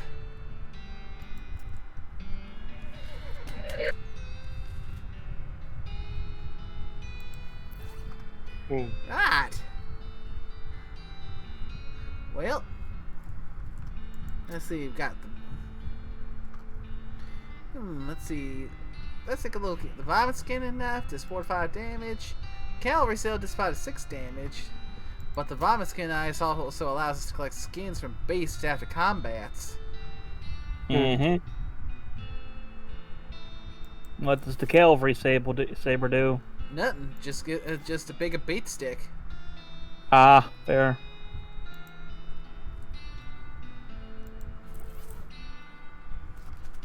So, once you leave Bourne Springs, you won't be able to come back. Any unfinished business you got will be forever remain unfinished. Are you sure you're ready to leave? I reckon we're good to go. Don't you have to talk to companions? You pick it on the way out. Yep. Alrighty I'm then. guessing, and I'm guessing just the one companion. Just the one. Mm-hmm. Alright then. You're properly horsed and you're ready to start your new life in the West. All you need now is a partner. Someone to share the trail with. Somebody you can rely on for emotional and combat support. Who will you take with you? Crazy Pete? Doc Alex? Susie Cochrane? Gary the Goblin? Or to go it alone? Not recommended. Personally, I'm kind of leaning towards Doc Alice. Fair. Last time I did a personal run, I went with Susie Cochrane, and just once got her got her trained up, and got her strength going, she became right nasty. I mean, she does have a rifle. Yep. Gary's just fun though. Mm-hmm. I mean, at the same time, I feel like most folks I've seen, or at least the people I have seen who play this game, always seem to go with Gary. True. So, I'm feeling like we take Doc Atlas so we can see what this necromancy is all about. Yeah. Just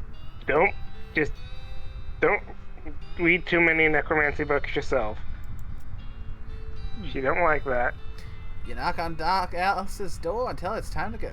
Hit the trail. Oh, one last thing before you go. Up until this point, I've been automatically spending your experience points for you. I'm happy to keep doing it, and I promise to give you a nice, well-rounded experience. Shall I keep it up, or would you prefer to decide for yourself where your XP gets spent? You can always change this later in the options menu. What y'all reckon we should do? Keep it going automatically?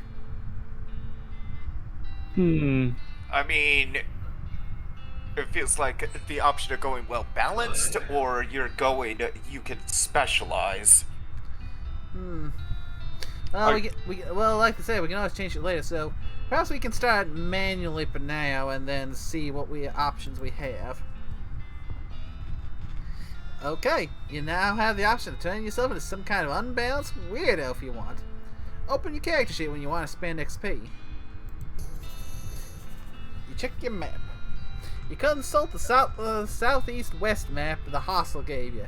It only lists two things: the town of Dirtwater and the Manifest Destiny Railroad Company's westernmost camp.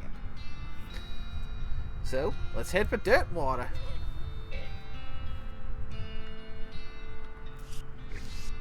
It's your partner, Doc. What's up, Doc?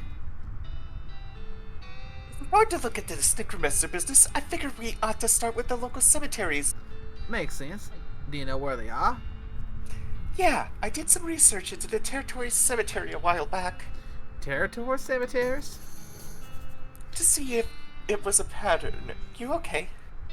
Sorry. Anyway, there's one not too far from here. You just go near an application. The Dave Yard. Oh dear God. Hi, I'm Dave. What do you think we should do next? Well, if you're looking to find out the lay of the land, I guess a railroad could be able to give fairly literal interpretation. Makes sense.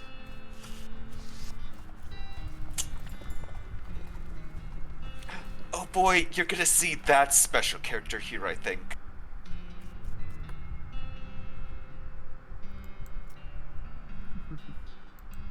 Yuck. Oh, that's right, you're the crazy horse as well.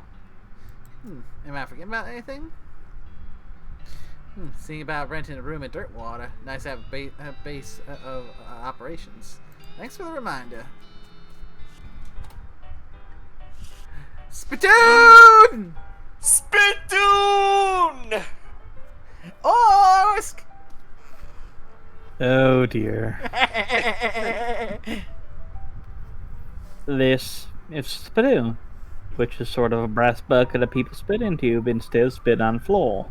Because not spitting at all is not an option in this society, I guess. I say this despite knowing that you're pretty intimately familiar with your spittoons already. Secco. Let's inspect it. Look, a jewel saloon is pretty nice as saloons go. Actual glass in the windows, more than 2 kinds of drinks, a pocket room instead of a cockfighting pit. But the spittoon's still spittoon. Rancid tobacco spit inside this. It ain't fancy rancid tobacco spit. I said inspect it.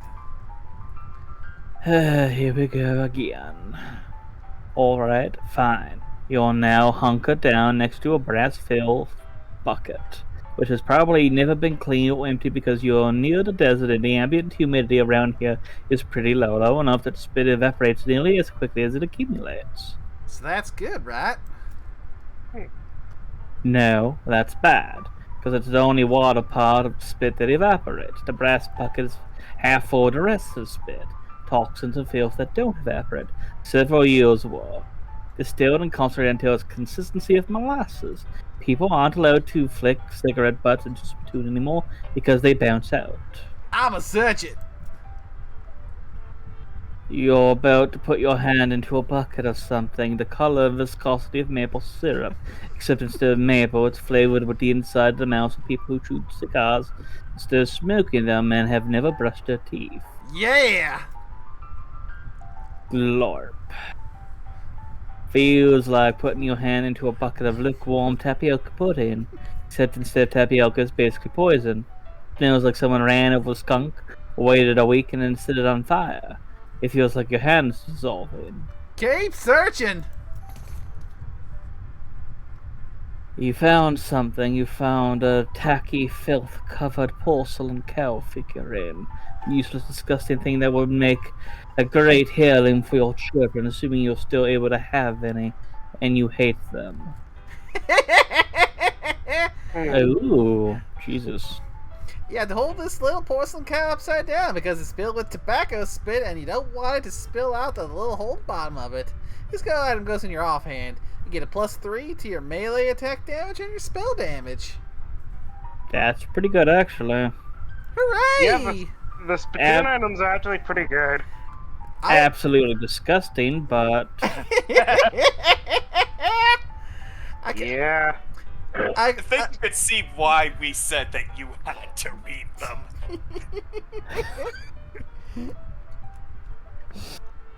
I question you. are starting to embody how the narrator is starting to feel. I question your sanity. Or lack thereof. Better and better. And I also, is it just me or is it when I'm trying to laugh in the Western accent, I start turning into Master Roshi for a little bit, because I kind of noticed that with one of those last few laughs I ended up having.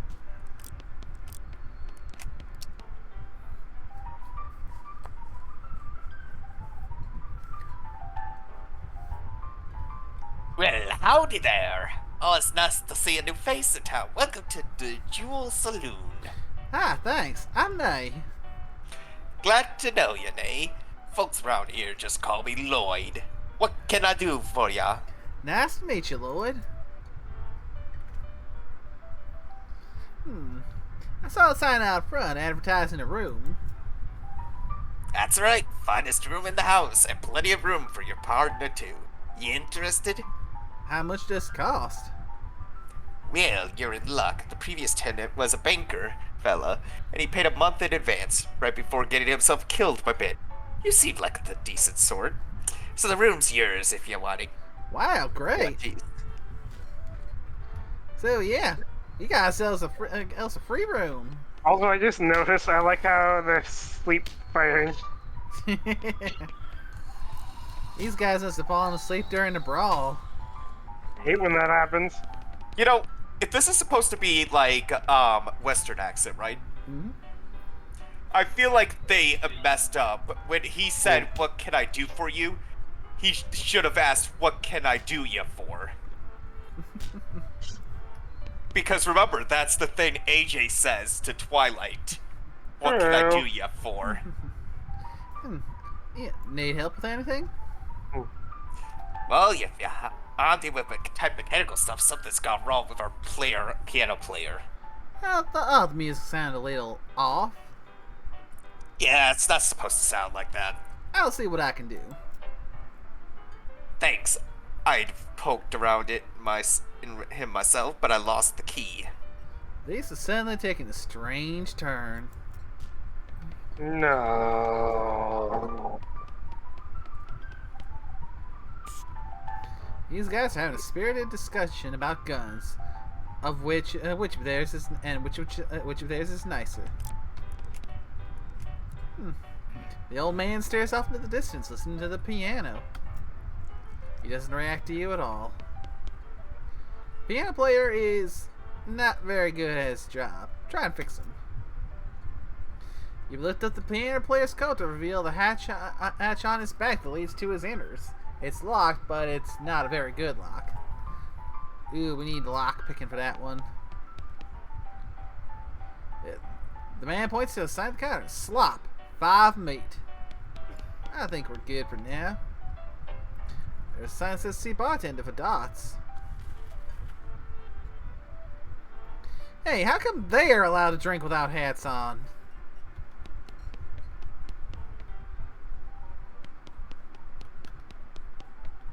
Yeah, the chair fell over. Set it back up. There we go. A cowbell hit it.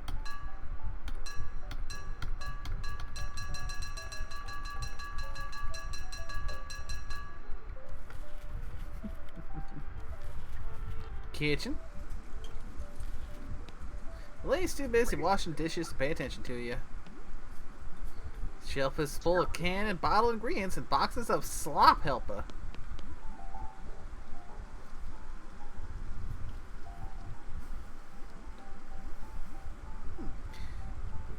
Alright, who wants to cover this feller here? Hey, what you doing in here? Employees only, bud. Oh, sorry. I was just, looking around. So you're the nosy type, huh? Well, I prefer adventuresome. As it happens, there's something you can do for me. I'm out of saltpeter and need someone to go pick me up some more. Saltpeter? And other things. Oh, sorry. Yeah, isn't that used to make gunpowder? And other things. Look, who's the chef here? Me or you? Okay. Where can I find it? Your best bet's a military camp. Because it's used to make gunpowder. Shut up. The nearest one is Fort Cowardice. They keep it in little green jars. Poor cowardice, eh? Okay, be right back.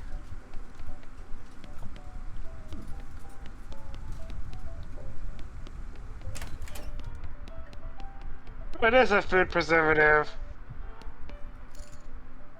Polka. Deals full up. Yeah, and let's play some polka. It doesn't process meats.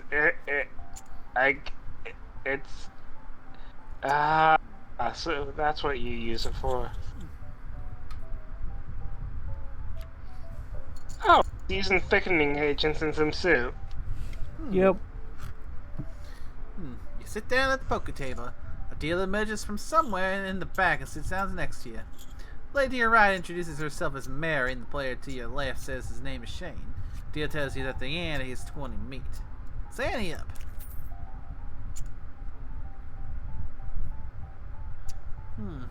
The dealer gives the deck a shuffle and then deals. A hand of cards glides across the table to you. It's a total garbage hand, a pair of queens. It's the first round. The pot is 60 meat, and you estimate your chances of winning as around 10%. Check, plus 5% win chance. Mary glances around the table furtively, then checks. Shane hesitates for a moment, then checks. It's the second round of betting, and the pot is 60 meat, and you estimate your chances of winning at about 15%. Grit your teeth and strategize. You stare at Shane for a while. Without blinking, he looks shaken. Plus 20% win chance. It's the last round bet. Time to do or die. The pot of meat is 60 meat, and you estimate your chances of winning at around 35%. Obnoxiously strategize. You arrange your cards into a more aesthetically pleasing spread, plus 20% win chance.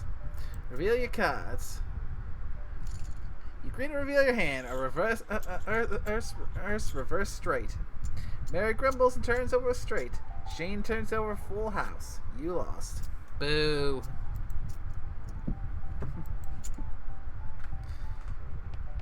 So, yeah. Poster says rules of poker, followed by hundreds of weird rules in tiny print. Queens are wild unless accompanied by a pair of threes. A Kentucky flush beats a straight. Any player who draws a three must remove their boots. 3 two-eyed queen of spades and 2 deuces of diamonds count as a Nevada flush. Sixes are wild unless accompanied by a king. A straight beats a flush. pair of trays of spades are equivalent to 4 trays of clubs, but a rank higher than a deuce of spades. And one-armed queen cancels out a pair of aces. feel like your brain is hurting with every passing rule. And I can those see are only- why that the people in the first table had cards they were looking at. And those are only the simple rules. Mhm. I see you found a local watering hole. Yeah, it's decent. Let me know if you find a whiskey in a hole, though. Those are the simple rules of poker. Yeah. Let's see. Insult yourself. You insult yourself. You call yourself a good for nothing, possum chasing jerk. You gain the effect angry. You're madder and horrid. If your anger gets level gets higher than 1, you'll pass out from rage, which gives us +3 to muscle, mysticality, and moxie. I honestly forget what happens if you go further, if you really do. There's a postcard on this little table. Take it. You got a blank postcard. Nice view from up here.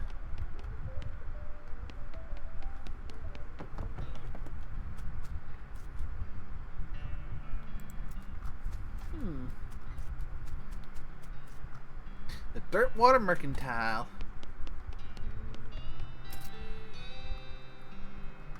Okay, let's see what we got here. Ooh, we got Advanced Beancraft. We can use this to learn a new bean slinging skill. Ooh. Disposable. Oh, we got some stuff we can sell. Yep.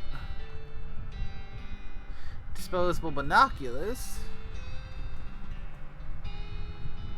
You can use this to find a new map location if you can find a high enough vantage point. So, yeah, I reckon we want to get ourselves the advanced beancraft and the disposable binoculars.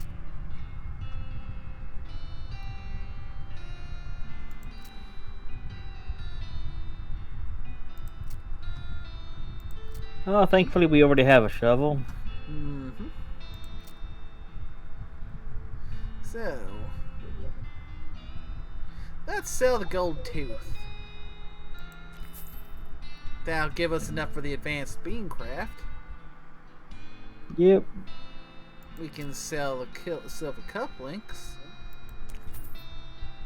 and the weak fungicide. We could probably also sell that saber.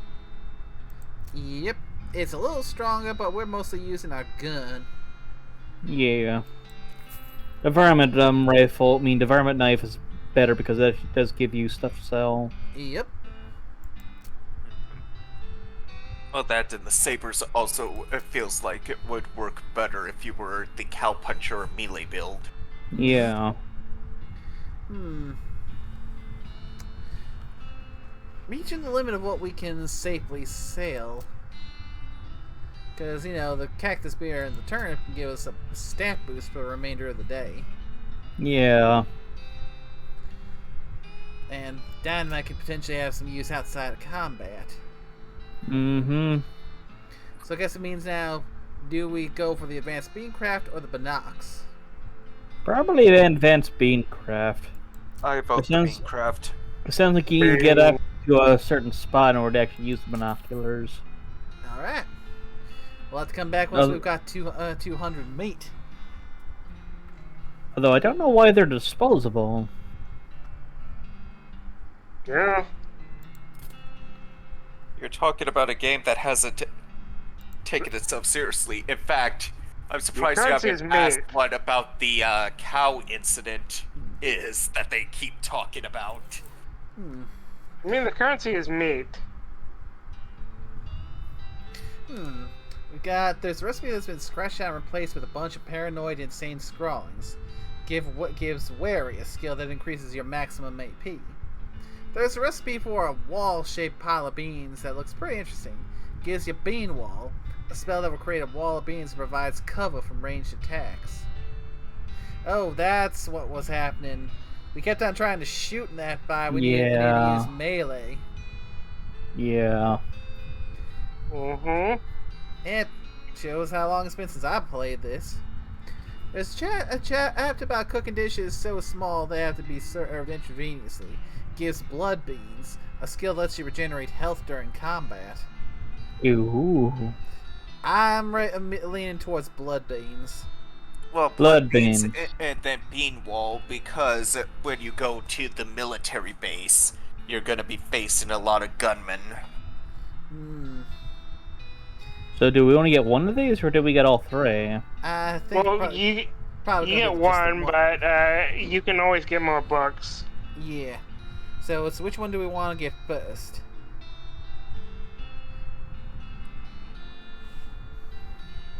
Maybe bean wall? Hmm. It'll work. Well, bean wall would be useful for the military base, but at the same time, you're going against enemies that are soon gonna start stacking status effects, and we've Right. already seen a burn that does 4, and there are status effects that will stack and do like 9. Mm-hmm. Fair. So I'm thinking we could do blood beans. Yeah, I think- master the art of microscopic bean concentration to fill your bloodstream with restorative proteins. Got skill, blood beans. Fortunately, you get distracted by your newfound vigor that you misplaced the book. Yeah, if I'm not mistaken, it's this game that has a boss where the effects can stack high enough to where it's like 9 damage to you.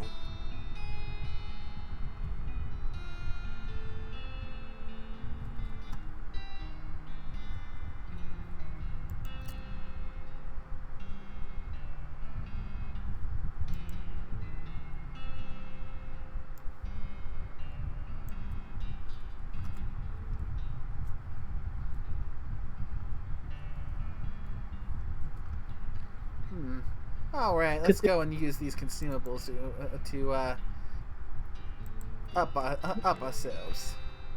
You chug the Fair. refreshing cactus spear. Ah. And eat the turnip. You just stop the turnip and eat it. Now you understand why people don't tend to eat raw turnips. Yeah, in fact, turnip fueled. Still got a nice little boost to our stats.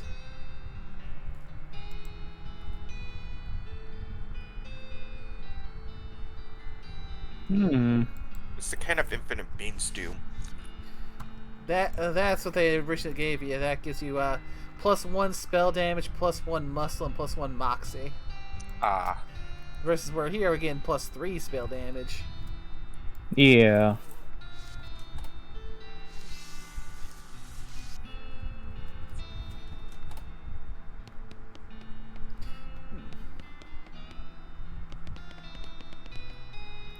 Ah, I'm named McBoy. Any mail for me?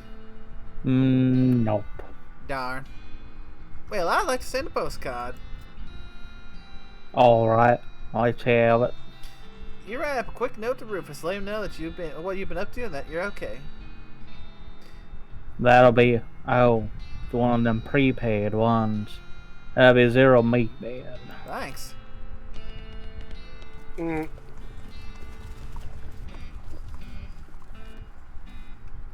This little girl's buying some flowers. Selling some flowers.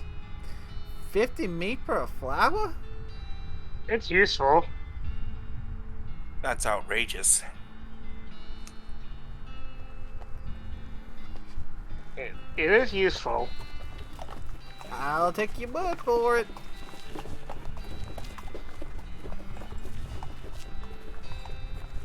Yes, yeah, check it out. Nay still needs to buy it. Oh yeah. You got sweet smelling flowers.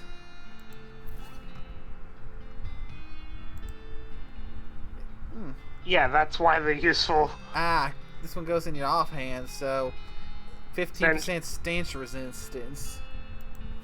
That's why it was useful. So useful when we come across an enemy that's used smelly. Howdy, are you the sheriff here? I guess since I was the sheriff last night, Well, I guess it's not the sheriff, but sure. No, we don't. No, we don't currently have a sheriff. I could be the sheriff, maybe. Do you have any law enforcement experience? Not really. Have you been to sheriff school? No. Do you have an existing relationship with Dirtwater's local government? Are you familiar with all the local ordinance? Do you even live here? No. Then why am I asking you intonation makes you think you'd be qualified to be the sheriff? A question that you don't see asked too often in a lot of westerns. Yeah, basically. I just assumed. You just assume that you can mosey into town and become sheriff on your first day. Well, when you put it that way. She snorts. Oh, there we go. If I had 5 meat for every wide-eyed protagonist-looking kid wanted anything and they're the most important tenderfoot to ever step on island, I wouldn't need this dead-end clerking job.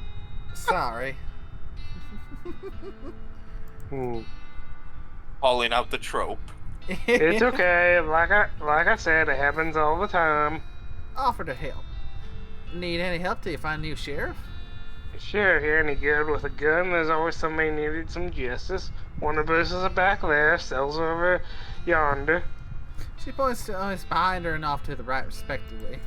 Take your leave. It's a wanted poster. No, wait, you misread. It's a wasted poster? Close enough. The poster reads, Wasted. The Stripey Hat Gang. For grand theft, paint, and tasteless hat vandalism. Last seen in the vicinity of Cavern Canyon. 1,000 meat reward. Dirty, rotten paint thieves and low down, no fashion sense hat vandals. Despicable. Wanna go after them? Yeah! Alright, Cavern Canyon, here we come. It's a wanted poster, a wanted poster if accuracy is important. It says, Wanted. The House in the Desert Gang. For mortgage non-payments, squatting, and general public nuisance. Also for murdering 2 collection agents. Last seen at the House in the Desert. 500 meat reward. Really? You wonder if the house is named after them or if they are named after the house. In any case, the location is unambiguous. Want to go after him? Yes.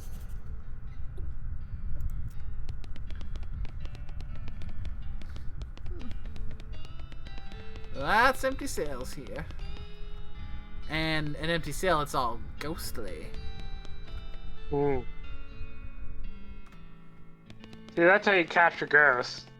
Ghost cell.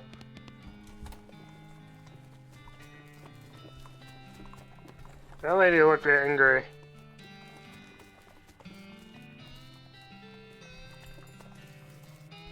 Lots of available lots here. Yep.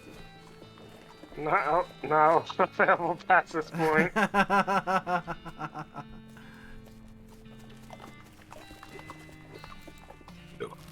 Oh. You can tell that's the main hub town. Yep. God, I just love the name of that. Alright, where to first then?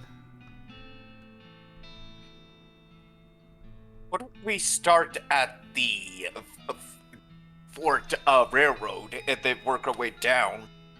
Alrighty. Off the trail shoulder, you see some ancient petroglyphs carved into a rock. We do not have enough mysticality to translate them. Yet. The Manifest Destiny Railroad Company Camp.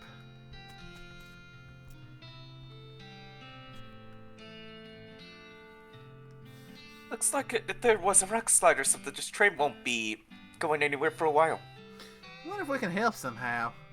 The fellow in the white hat at the back there, he looks to be in charge. Don't expect me to do any digging, though. Okay.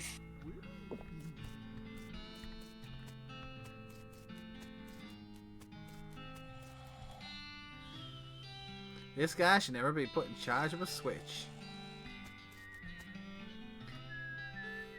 He's too busy playing with his watch to get any work done. Ask him where he got. Say, that's a nice watch. Where'd you get it? I bought it from this gal that runs a store down south of here. Name of Buttonwillow. Buttonwillow Mick something. Where's this store exactly? Oh, you can't miss it. It's right in between a cactus and a different cactus. About a new map location. Buttonwillow McKickrick store. That Thanks. is the best description ever. Don't mention it. Don't mention it. Or should we mention it? Mention it. Oh, really? Thanks a lot. Sure, don't mention it. I mean, I really appreciate you telling me where that store is. Really, it's not a trouble at all. Don't mention it. I mean it. I've run out of ways to thank you, but I really want you to know that I'm very grateful for your help. You not mention it. He looks so ready to punch if you don't knock it off. Okay, don't mention it. I wish they would let you punch. The old fuck around and find out. She's not getting much track light, but she's an expert whistler. You approach the beleaguered-looking man with the tiny glasses. Howdy there. Who's in charge of this outfit?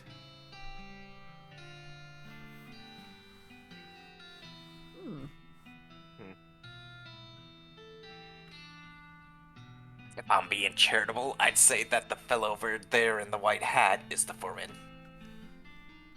He points at the man next to the huge pile of rocks. And if you're not, he smiles. Then I'd say that paper-backed idiot over there in the white absurd hat is the fella you're looking for. Alrighty, thanks. Hi, you in charge? I was wondering if there's anything I can do to help.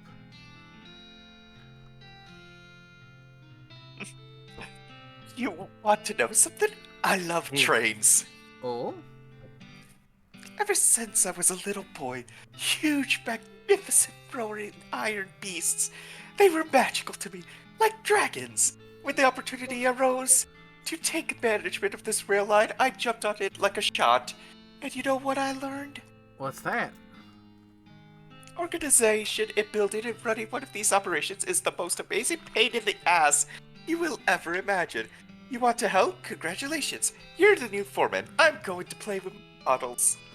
Swell. Guess I'm the boss now. Man looks you up and down. Well now, I suppose you can't be any worse than that last clown. He extends his hand. Name's Smee. I'm your assistant. If I known this character was gonna be, I would consider naming myself Hook. What's the situation? Well, I'm sure you didn't miss seeing this shit pile of rocks, but I know I'm doing it anyway. Well, I'm sure you didn't miss seeing this giant pile of rocks blocking path. The surveys say there's not any suitable amount of paths, so we can move out if we had months to take. Any ideas? Well, by my calculations, we could dynamite clear with too much fill. Palmer will take a lot of dynamite. A whole year's work, I figure. We used to get that much on hand for emergencies. Just this one. But a pack of goblins sold it off, sneaky little varmints. Alright, I'll get it back for you.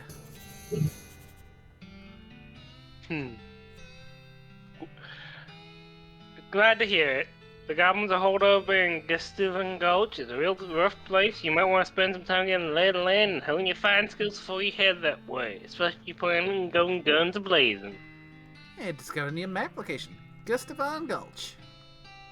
We don't need that specific dynamite though, although if you get your hand... Any you get your hands on can be fine as long as there's enough of it. I'll look into it.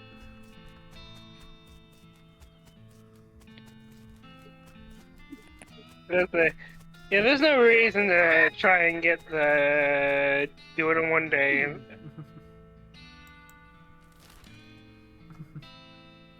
Well, looks like the next lowest down is now Gustavon Gulch. Yeah, but Yeah, I don't think we should necessarily do that. We're not trying to speedrun the game. Yeah, but that's fair. I mean, we could go devout cowards to get the saltpeter. I'm all for the graveyard just because of the name. I reckon we can head there.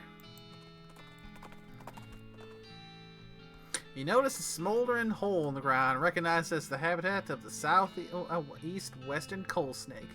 They keep themselves mostly, but they're also known to enjoy a fight if one is thrust upon them. Let's thrust one upon it. That is a big ass snake.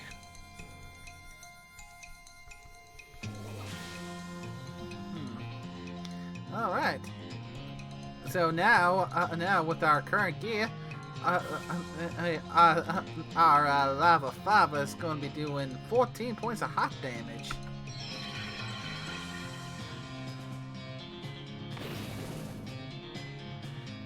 And for the dock, we can either have a scattergun blast, having each opponent take 3 damage, or patching up. Let's have some healing options.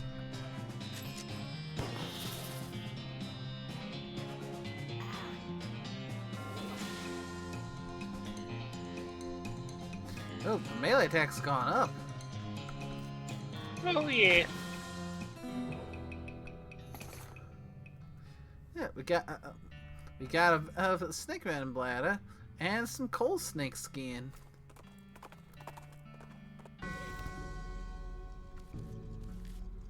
Here lives Dave B, 1834 to 1884. He died with his boots on, but not his pants. Sure enough, boots, but no pants. We got some brown boots. Hell yeah. You finally have shoes. Yep, we still missing ourselves some pants though, and nothing in our lapel. Yeah. So I guess you were either walking around in your underwear or you were just walking around naked. We'll leave that up for others to interpret. Giggity. Skeleton.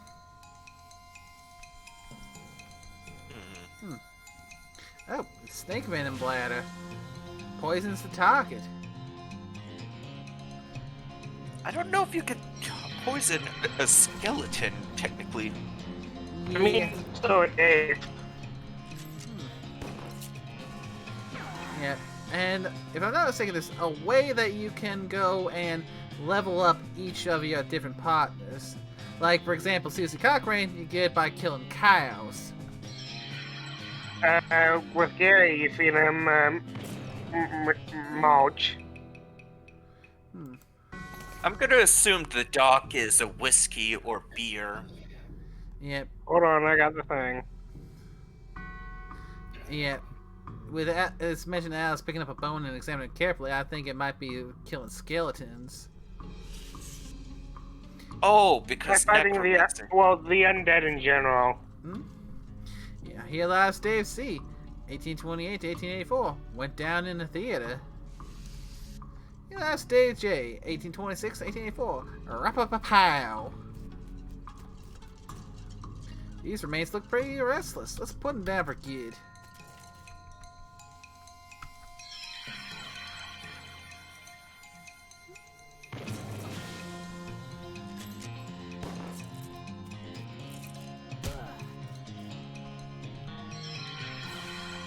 It seems like the amount of damage they're doing, you're just regenning it back.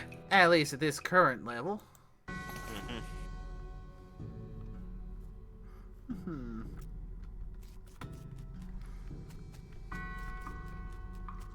Here lies Dave Ale. 1790 to 1851. Died of a heart attack. See you in minus 36 years. Looks like a gravedigger left his lunchbox. Oh boy, free lunch. We got Vienna blood sausages and a thermos of spiked coffee. I said there was no such thing. Dave G, 1847 to 1884. He's looking to the sky to save him, but even the sky can't save a fella from like 40 angry bears. Yeah. These bones are jumping around to beat the dickens. Beat the dickens out of them. Were those bears on coke? Probably. Why is Monty killing Dave? I don't know. Monty needs to get off the coke.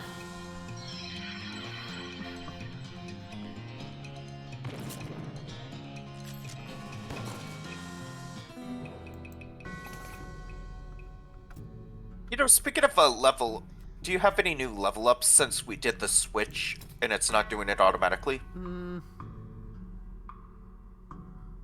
Well, yeah, she can spend their XP now on any of that stuff. Let's see, unspec and EXP. We got 45 XP, so yeah, we got some we can spend. So muscle, this is probably a good time to look over all the stats we got here. Muscle is a measure of how beefy you are. It affects how much damage you do when you hit stuff, and how much damage you take when you get hit. Mysticality. This affects the amount of damage you do with spells, and the amount of damage you take from spells and elemental attacks from bad guys. Moxie. You got Moxie Kid, and this is how much of it.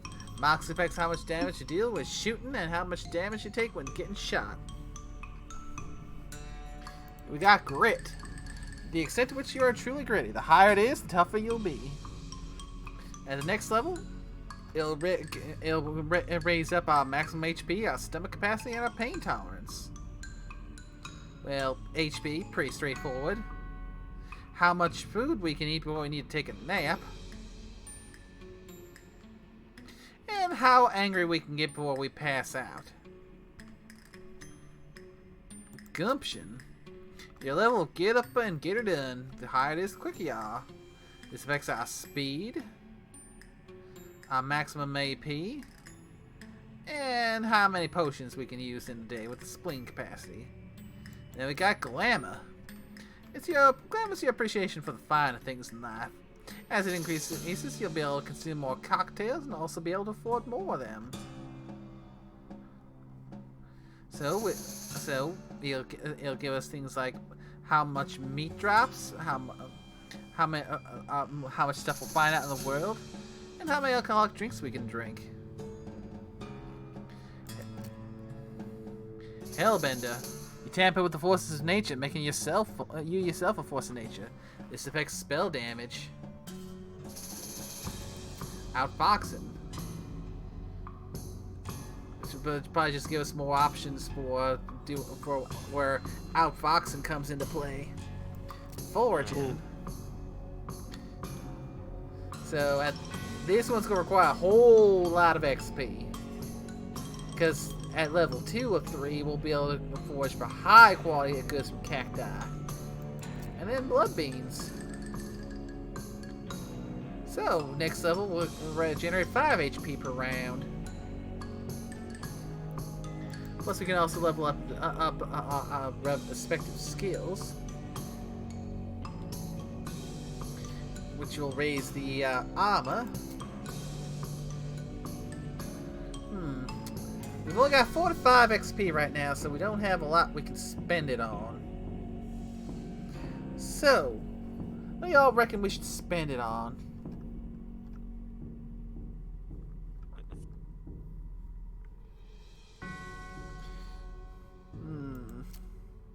I think a grit might be a good one.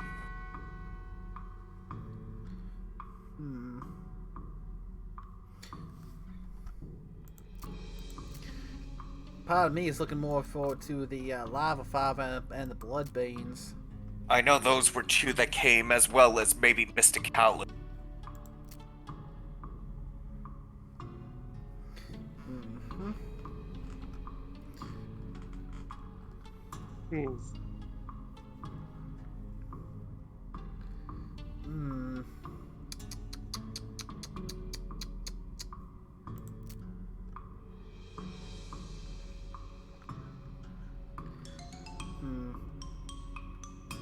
We could do, like, the Lava Fava with Mysticality and Gumption, so we can get more AP, so we can cast more spells. And just have the spells just overall do a lot more damage. Not a bad idea. Yeah, because you're gonna, when you start getting into the enemies where it's a group of bigger than one. Yep. Right, I think next one will be to hit the blood beans, so just for that extra little bit of healing.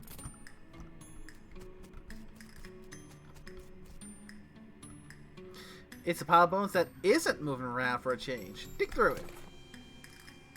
It's also just boring broken bones, but you do find a skull with a weird tag on it. This skull has a little paper tag tied to it which says Enter Cemetery Alone on one side and some notes on the other.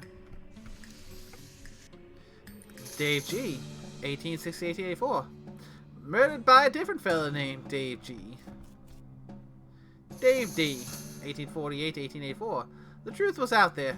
It killed him.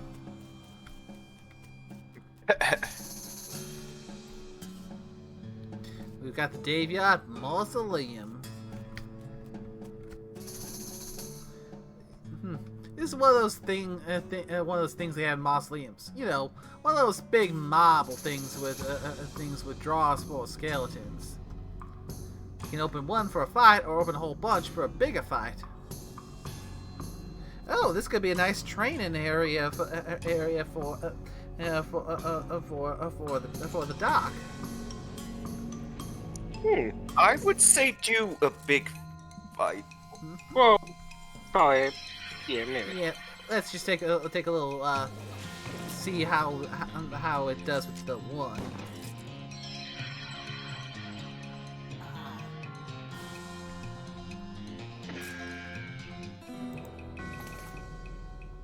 Got 11 XP from that. Alright. Now let's try a big fight. 3 at 1. Alright, let's see what kind of XP we get from this.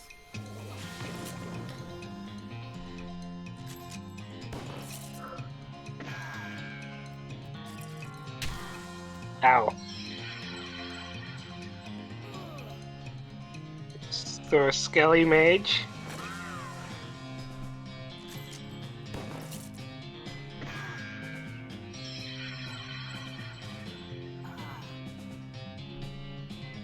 Yeah, I'd probably take out the one with the spooky.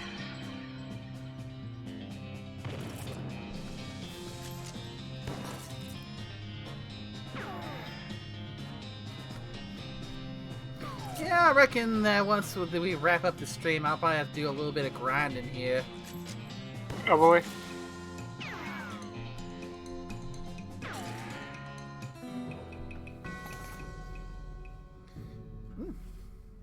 Got a skeleton bone, gold tooth. Alice picks up a bone and examines carefully.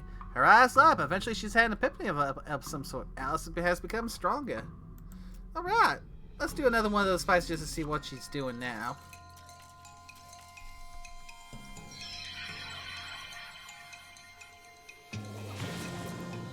Alright, her Scare Blast now does 5 damage. Pretty nice. Oh, and the fact that it's also a attack all enemies and not just a single target is beautiful as well.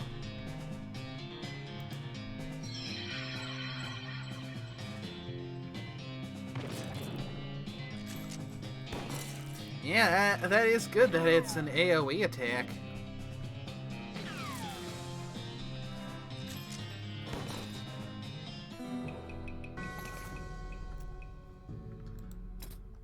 And so with that, let's put get some more into blood beans. So next level of blood beans will be regenerating 7 HP per round. Next one for Lava Fava. Oh, the next level for Lava Fava is going to be a good one, because not only is it going to double our base damage to 20 hot, it's also going to set the enemy on fire. That's going to be useful.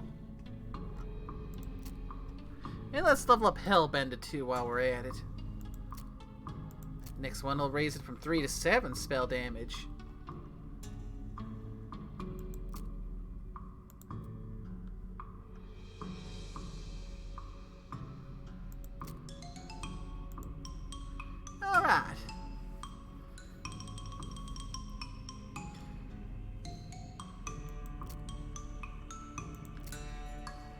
I think the next one we'll try and level up is the glamour, so we can get more meat and a better chance of finding items. Because more items, more stuff we can sell, which furthermore gets us more meat. So we'll be coming back here on our own later. We're at the Yeehaw too. Some kind of ritual circle drawn on the ground in red chalk. A big stone sarcophagus. This is a pile of mostly burned rags that maybe used to be a person. Investigate. You dig through the rags and find a few things that look like they're worth keeping. You got an item, a gore-spattered scroll. You got human ashes. And there's some kind of receipt here. Robe receipt.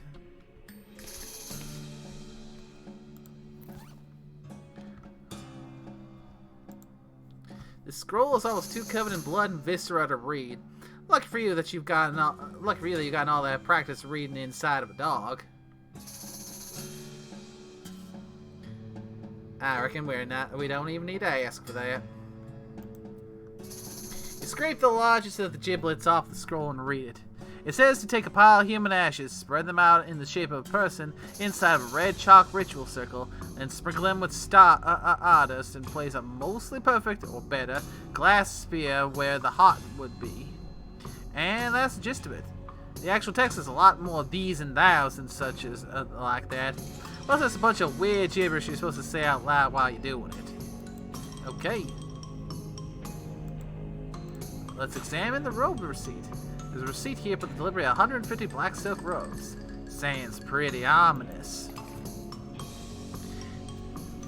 It's time you start gathering clues about the whole perambulating dead situation that's going around these parts. Grab a notebook and paperclip the receipt to the first page. You got an item, Necromancer Journal. I should check this out.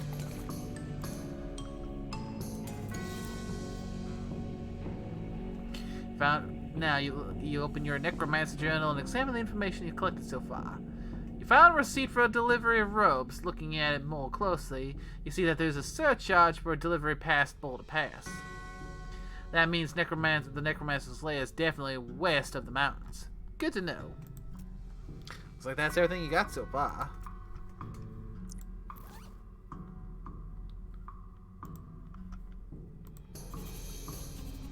Let me see here. This tag on this skull has a serial number and it says, borrowed from the Submission Catacombs on February 19th, 1886.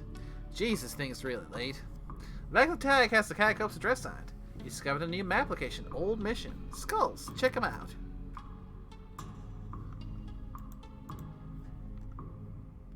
Ooh, this is quite useful, this coal snake skin.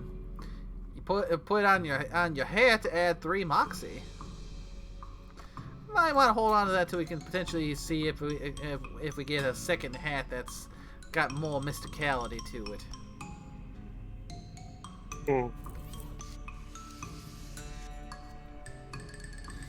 I reckon I don't think we have all the stuff we need here to perform the ritual. Let's try it though. Yep, no glass spears.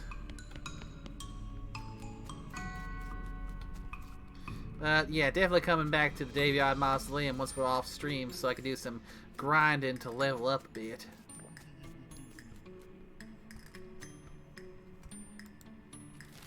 Alright, where to next?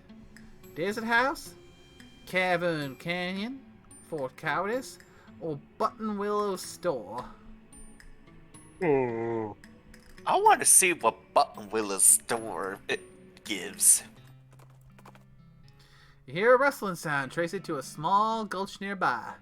Peeking over the edge, you see a goblin rustling around in the brush. Presumably it's a gulch goblin rustler. Always kind of assumed that referred to a different sort of rustling though. It looks up at you and makes some angry sounding goblin noises. Do we jump down and fight it? Do we surrender? We don't have outfoxing 2, so we can't charge it a rustling tax.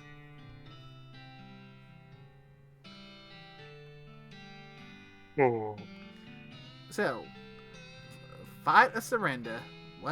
Which one do we do?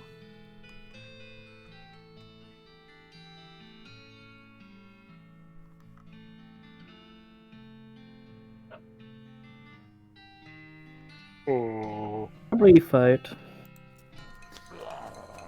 Got the jump on him.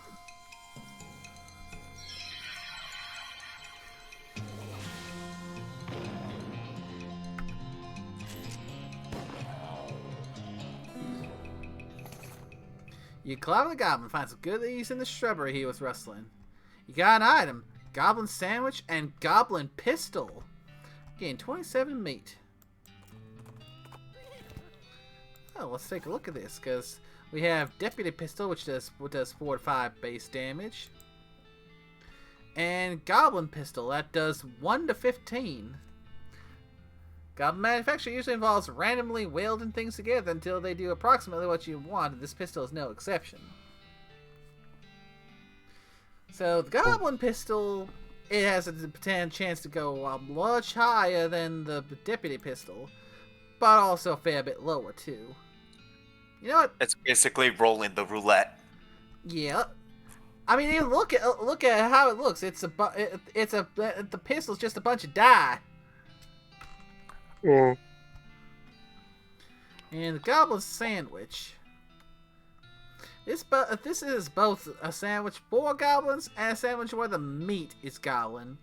Increases your moxie by 5 for the rest of the day, but decreases your muscle and mysticality by 3. I reckon we're going to sell that because mysticality is my most important stat as Beanslinger.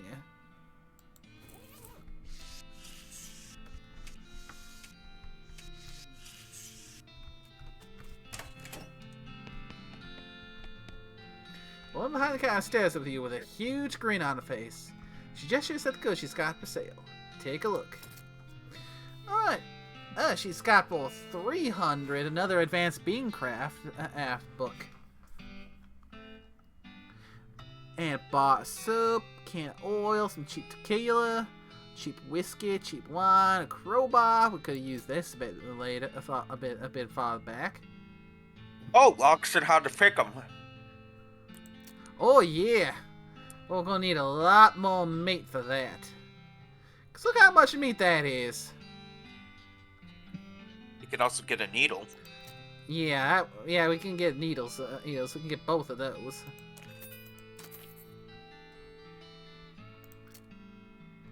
Yeah, and a pickaxe also allows us to mine in some places. So, let's see what we got here we can sell. You can sell the skull chips. Skeleton bone. The gold tooth. The goblin sandwich.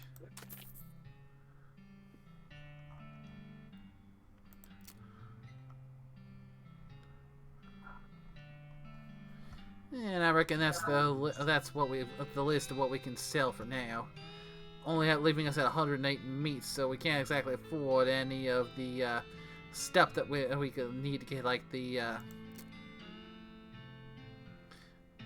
a lot of tools here we can use. The pickaxe, the locks and how to pick them, because that's a useful skill to have. A hammer, the crowbar, some disposable binoculars, and of course, the next bean slinger spell. Well, I know what I'll be doing with some of my off-stream grinding. Grinding for experience and loot. Alright, where do y'all think we should go next? Desert House? Fort Cowardice? Kevin Canyon? Or Gustavon Gulch? Ugh. I picked the Daveyard, so I felt someone else should pick something. How about the Fort Cowardice? Because you do have to still get that saltpeter. Alright. Off to the side of the trail, you see a covered wagon and a small family of settlers who look upset. You folks okay? We're on our way to Dirtwater, but our wagon went and broke down on us. That's rough. You're liable to get attacked by bandits out here, or snakes, or coyotes, or ghosts, or other things that basically live exclusively on stranded travelers. Isn't there something you could do to help us? Yeah, what do you say we give him a ride to dirt water?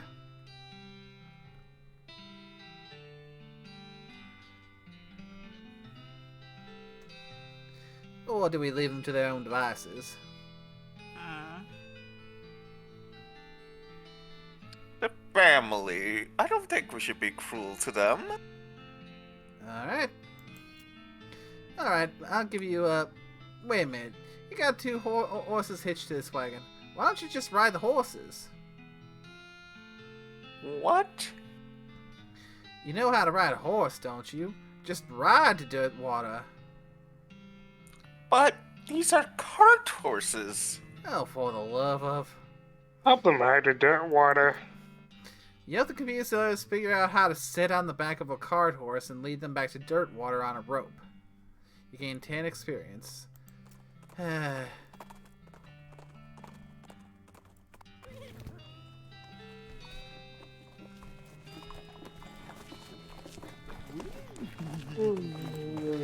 Alright, let's try that again.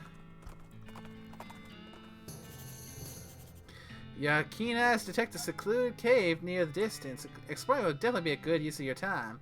You discovered a new map location, the Shaggy Dog Cave. Do we go there now or continue on to our destination?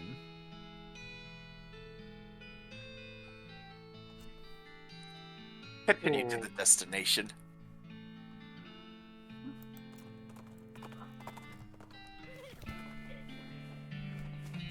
Ooh, cactus. Let's get to foraging. Guys, there's a fresh mug of cactus beer. Nice. Putting that foraging skill to work. Pretty quiet for a fort. I'd expected soldiers marching around. Hop 2, 3, 4, sort of thing. Yeah, must be abandoned. Just like the old saying goes, when life gives you cannons, make a cannonade. Forward cowardice. You climb up to the watchtower and take a look around. Nice view from up here. This is probably a good spot for us to use one of them disposable binoculars. Yeah. Alright, administration. This cabinet is mostly empty, but there are a handful of boring personnel records in the back of one drawer. Examine them. They are incredibly boring. No, really, I want details. Fine, you read one. First Lieutenant Rowena Hubbard, 9th Cannoneer Division, pay grade 02. B6 birthday 6/19/28. Born. Oh. That's dead. Deceased. Yeah, I'm deceased. assuming. 12/12/53. Blood type O-. Wounded in action 11/15/53. Satisfied? No, another. Fine, you read one. Patricia Smith, Secretary, pay grade C5. Born 2/11/38. Deceased 12/8/62. Missed days 12. Accrued 6 days 63. Satisfied? Nope. Walter Reed, Clerk, pay grade C2. Born 9/22/36. Deceased blank. Missed days 25. Accrued 6 days 15. Satisfied? Alright. First Lieutenant Rebecca LeBlanc, 76th Pyrotechnics Division, pay grade 04. 8/12/46 to 9/27/74. Blood type A-. Good conduct medal. I'm just curious to see how long they keep on going with this until they either just say shut the fuck up, or until I figure, alright, I'm somewhat satisfied. Got Charles Stern, Clerk, C4, 12/9/37, blank, 8/88. Oh, I think I double clicked there. Major Ezra Wolf II, 66th Beanstinger Division, 06, 1/14/52, 7/7/70. Blood type B+, killed in action.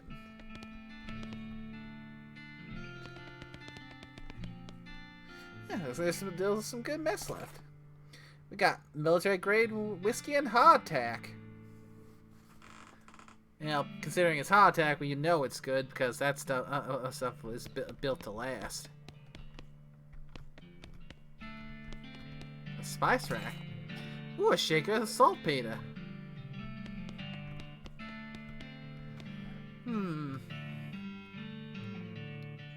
general's office. We need the lock picking skill before we can get in there.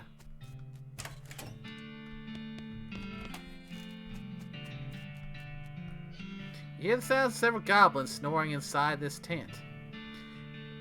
Let's go in guns blazing. Mm.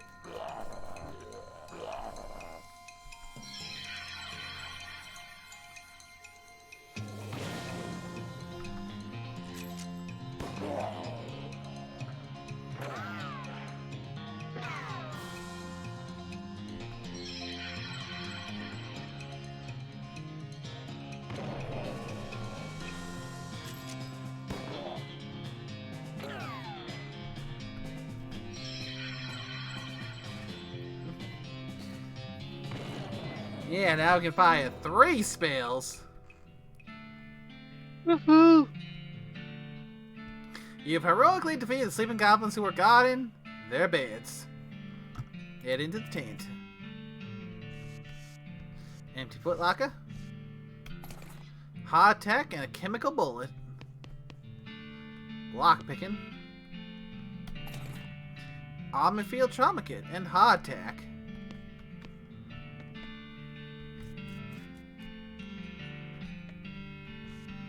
The math tent, eh? Based on the paper's anatomical diagram spread across its surface, you're guessing this desk belonged to the Ford Cowardice's nurse. Look at the papers. The papers are mostly just boring medical records, dental daguerreotypes, lamentations that antibiotics haven't been discovered yet, that kind of thing. Hey, wait, what's this? It looks like it might be important. You got not marching orders. Instead of army marching orders from before all the army's marching orders were marched back east just as far as your lily-livered little yellow-bellied feet can go, you damnable cowards. Look at the diagrams. Just a bunch of disgusting drawings of sliced open bodies.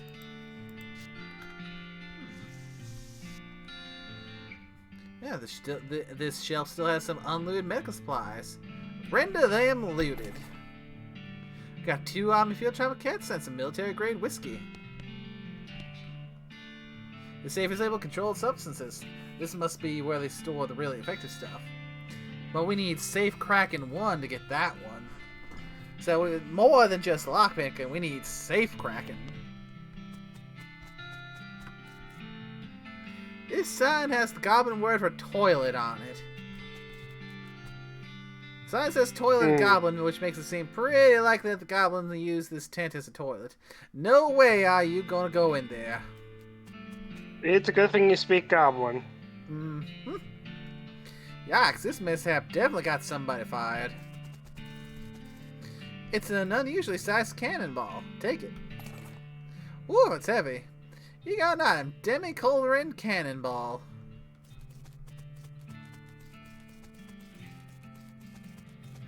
Yeah, I think we found most of what we can get in here for now, until we can get some more some more things to go in. Alright. Now where to?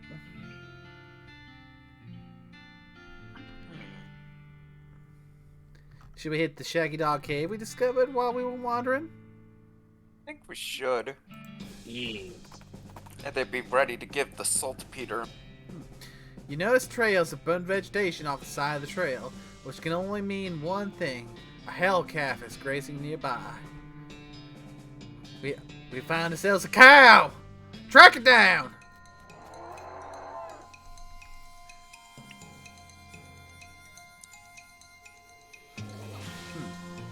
There you are, you unholy beast. Have at you!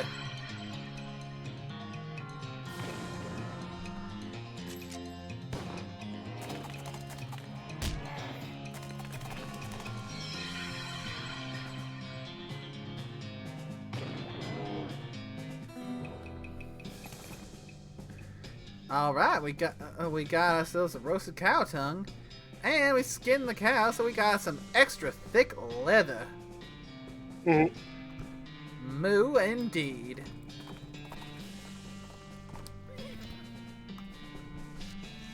Oop, beer bell cactus. More cactus beer. Yay. For a year. There's a plaque bolted to the cave wall here. Read it. A record of the events of the expedition to and into Shaggy Dog Cave, November 1887, as recorded by Jim Plackwright.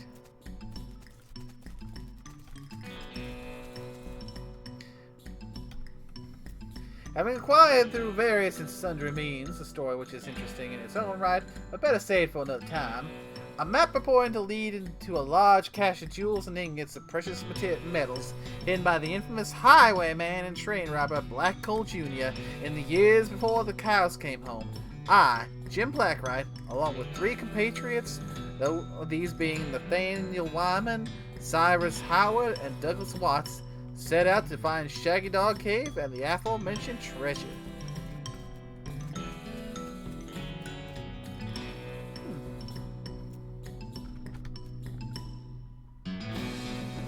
Our equipment and provisions consisted of 1 cart and a horse to pull it, 4 additional horses to be ridden, 2 shovels, a spade and a mining pick, a large coil of rope, 1 large basket of eggs, as well as an assortment of other trail provisions, and cookware, my own collection of blank plaques and engraving tools, 1 large and shaggy dog, and a butt fur.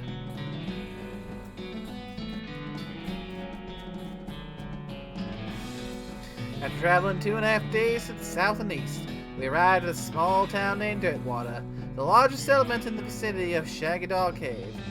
Leaving the dogs to watch the horses, the 4 of us entered the local saloon and each ordered a beer, except Si, who was satisfied with water.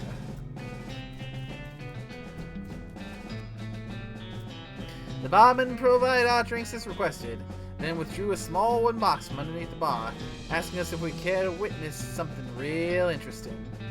Considering that we still had quite a few hours left to travel, we politely declined, and asked him if he knew the way to Shaggy Dog Cave. He replied that he had never been there personally, but gave us rough directions, which correlated nicely with the notes we had on our map.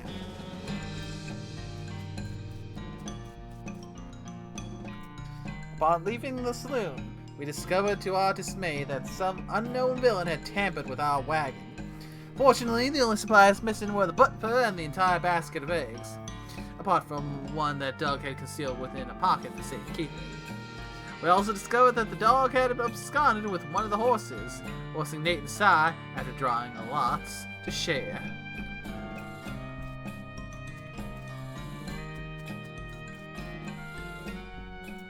After acquiring a barrel of fresh water for the trip, as well as a replacement butt fur, we headed out into the open desert. The sun shone down mercilessly upon us, and though we took small solace in the fact that it would have been far more intolerable had we made this expedition during the summer months rather than November, in order to pass the time on the trip and resist becoming dazed from the heat and susceptible to desert mirages, we exchanged stories of our youth, which I will not be retelling here for reasons of length.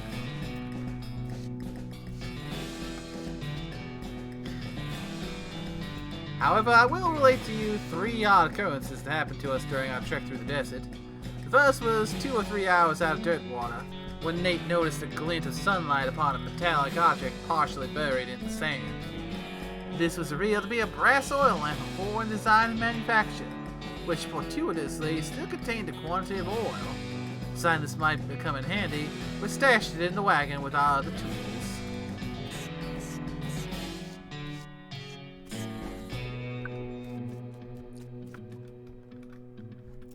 Our next encounter was with a nomadic goblin tribesman who we discovered spoke excellent English. He inquired as to our destination, and we replied that we were looking for the Shaggy Dog Cave, though we did not disclose the reason for our journey. The goblin confirmed that we were heading on the correct course, and mentioned that he only had a short time earlier witnessed a large and shaggy dog riding a horse in the same direction. We all agreed that this was an unusual sight indeed, and continued on our way.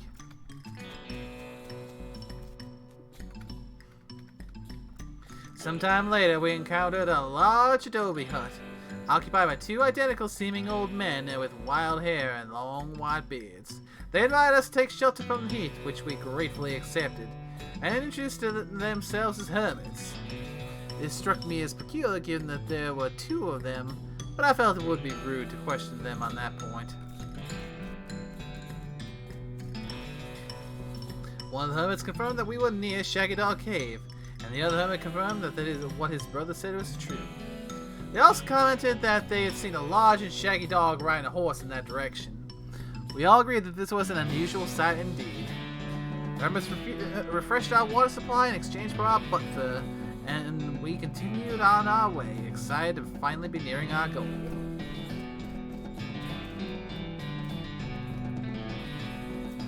After 2 more hours, we finally arrived at Shaggy Dog Cave, carefully keeping our excitement in check, lest we become incautious.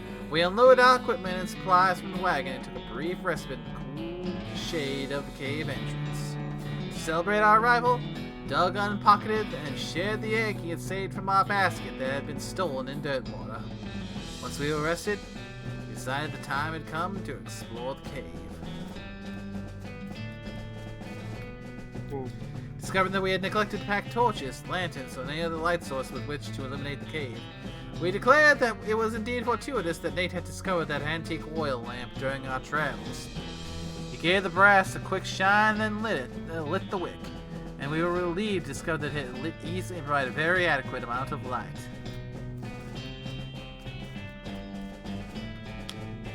As we headed into the cave, we were further encouraged by the fact that the floor was quite even and easy to traverse. There was no side passages which might cause us to become lost. Despite this, I resolved to hang a number of plaques to mark our progress through the cave and engrave them with the tale of our journey, such that others who discovered this cave after us might be entertained and edified by our story. Wow. Soon we came to the end of the tunnel. While Nate, Cy, and Doug took turns with the excavation, I completed the last of the aforementioned plaques. It was a matter of perhaps an hour before Cy's shovel struck a wooden surface with a hollow noise, and we hauled a traditionally styled treasure chest out of the hole with great excitement.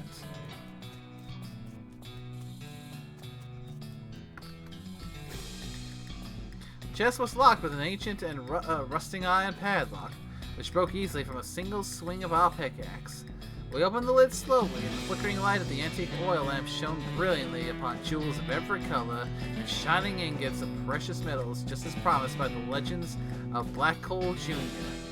Joyous at our triumph, we loaded the chest into our wagon and began the journey home. Thank you for reading, and may your own endeavors be equally successful. Signed, Jim Blackwright.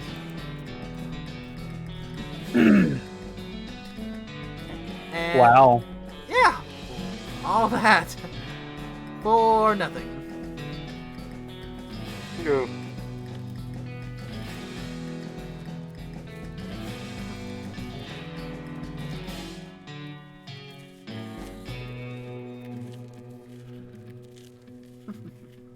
Rolling.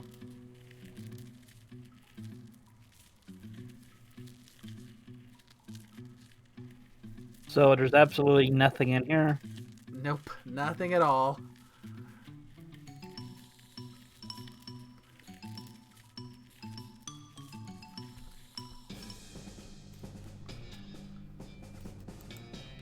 Alright then, where to next?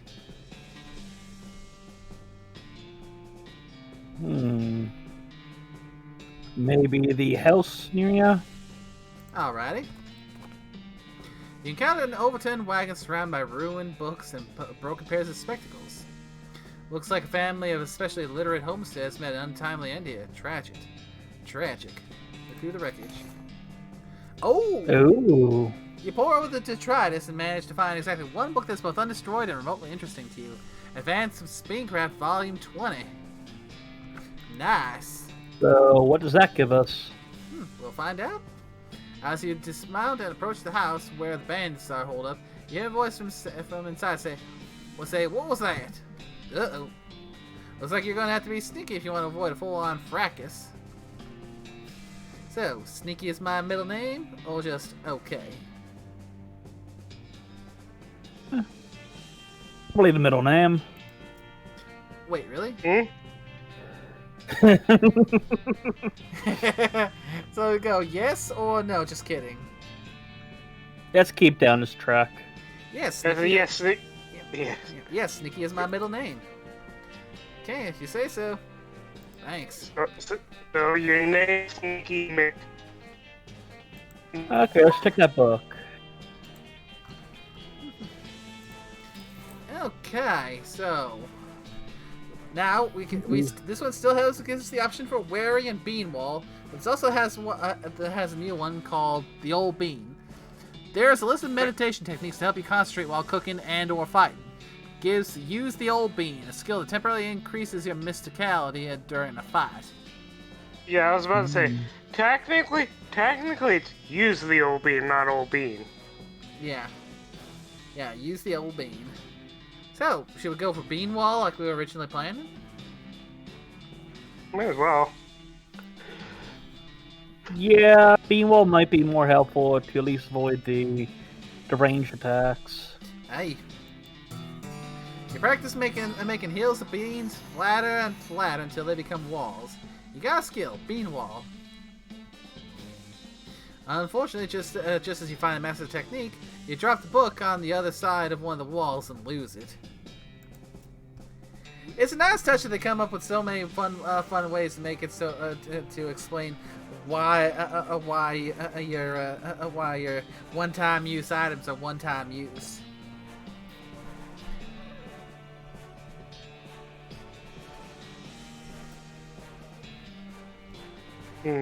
Oh yeah, can we feed our partners some more booze?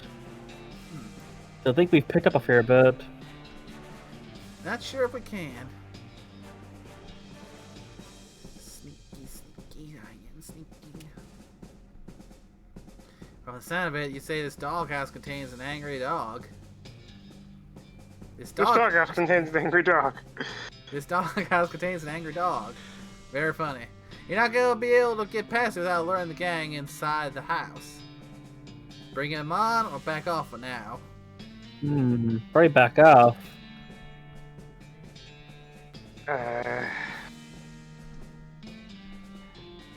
Weigh your options. What's this place called again? Desert House, I think. Yep, Desert House.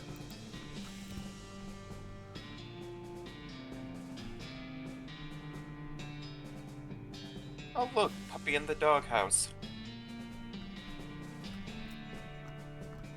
Yeah, what do you think we should do next? Okay, you can give the dog At the camp, they need a bunch of dynamite to clear the path to tracks. Wait, what about all that TNT back at your house? Okay, if you get a skeleton bone, you can use it to sneak past the dog. Nothing doing. That's mine. You got any better ideas? Maybe we can get information back from the goblins that stole her. Gustafsson Gulch, I think he said. So we need a skeleton bone. Well, Okay. don't we know it's It not also where we... depends on if you want to go the violent route or the just Peace route. or basically or just haul their ass to jail route. I guess that is the question. Do we want to haul our asses to jail, or make? Take the bodies. Well, I think we all know what my opinion would be. So I guess you can just go. You don't need the bone if you want to do that, but you just gotta fight them like that and stuff. Yeah.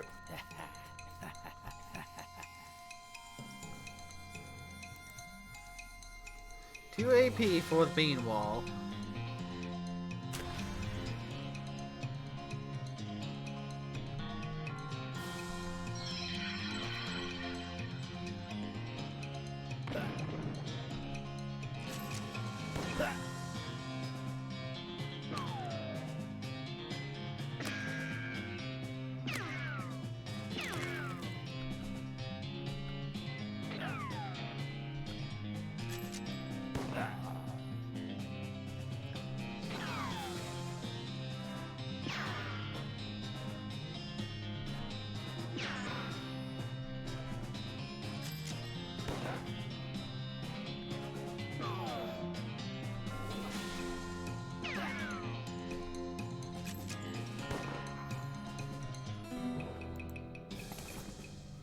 Alright, got a bag of ears and such, and the Desert Gang 6-gun. Alright, so the Desert Gang 6-gun does 6 to 7 damage, and it gives you +1 Moxie. Huh. And for the bag of ears and such, you didn't feel like carrying the entire house in the Desert Gang back to town, so you just took a few bits.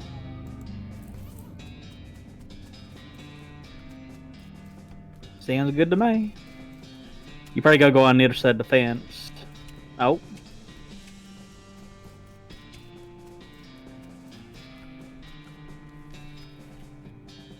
I suppose I'm guessing there's something inside the house then.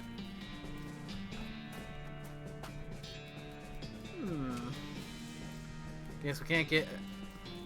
Probably would need to sneak by to get inside. Probably. I mean, I think he. Let's see. Well, if you snuck by, you could have just burned the house down, but. But at the same point, just still kill him either way. That's fair, that's fair. So, where to next? We got the canyon, gulch, or return to dirt water and turn in some stuff. You can drop off the corpses or the parts of them. Yep, and we can also sell off some spoils we don't need. You hear a groaning noise a short distance away and investigate.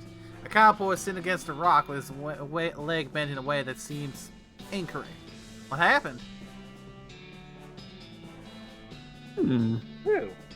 Dang, a horse threw a ride and I fell off. Think I busted one of my trees and Should we give him a ride back to Dirtwater or have Alex fix him up? Yeah, that's very fixable. You can help this guy, Doc? Would it be much of a doctor if I could have fixed a busted dancing arm?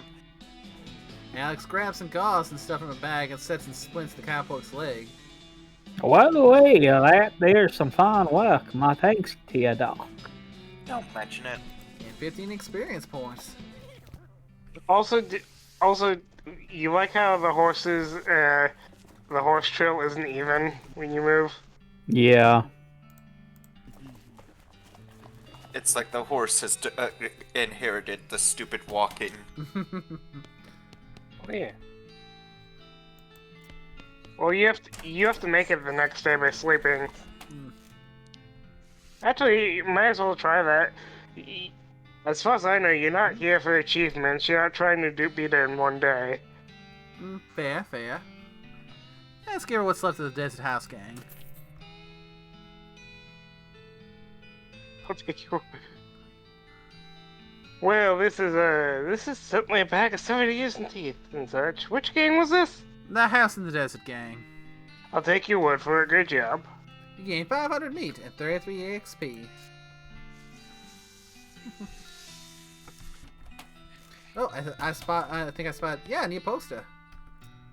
Wanted, the Potemkin Gang for unlicensed civil engineering and flaunting of construction regulations.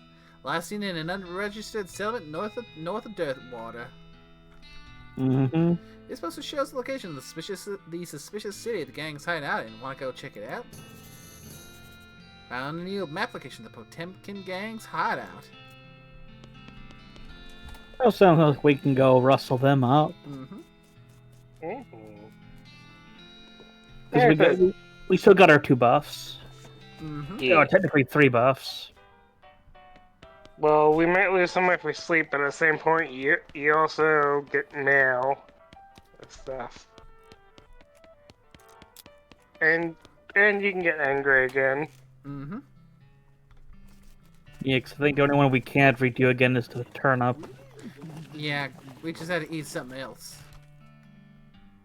Did you give the saltpeter? Oh, wait, yeah, you're right, I haven't. Yeah, that's the employees area.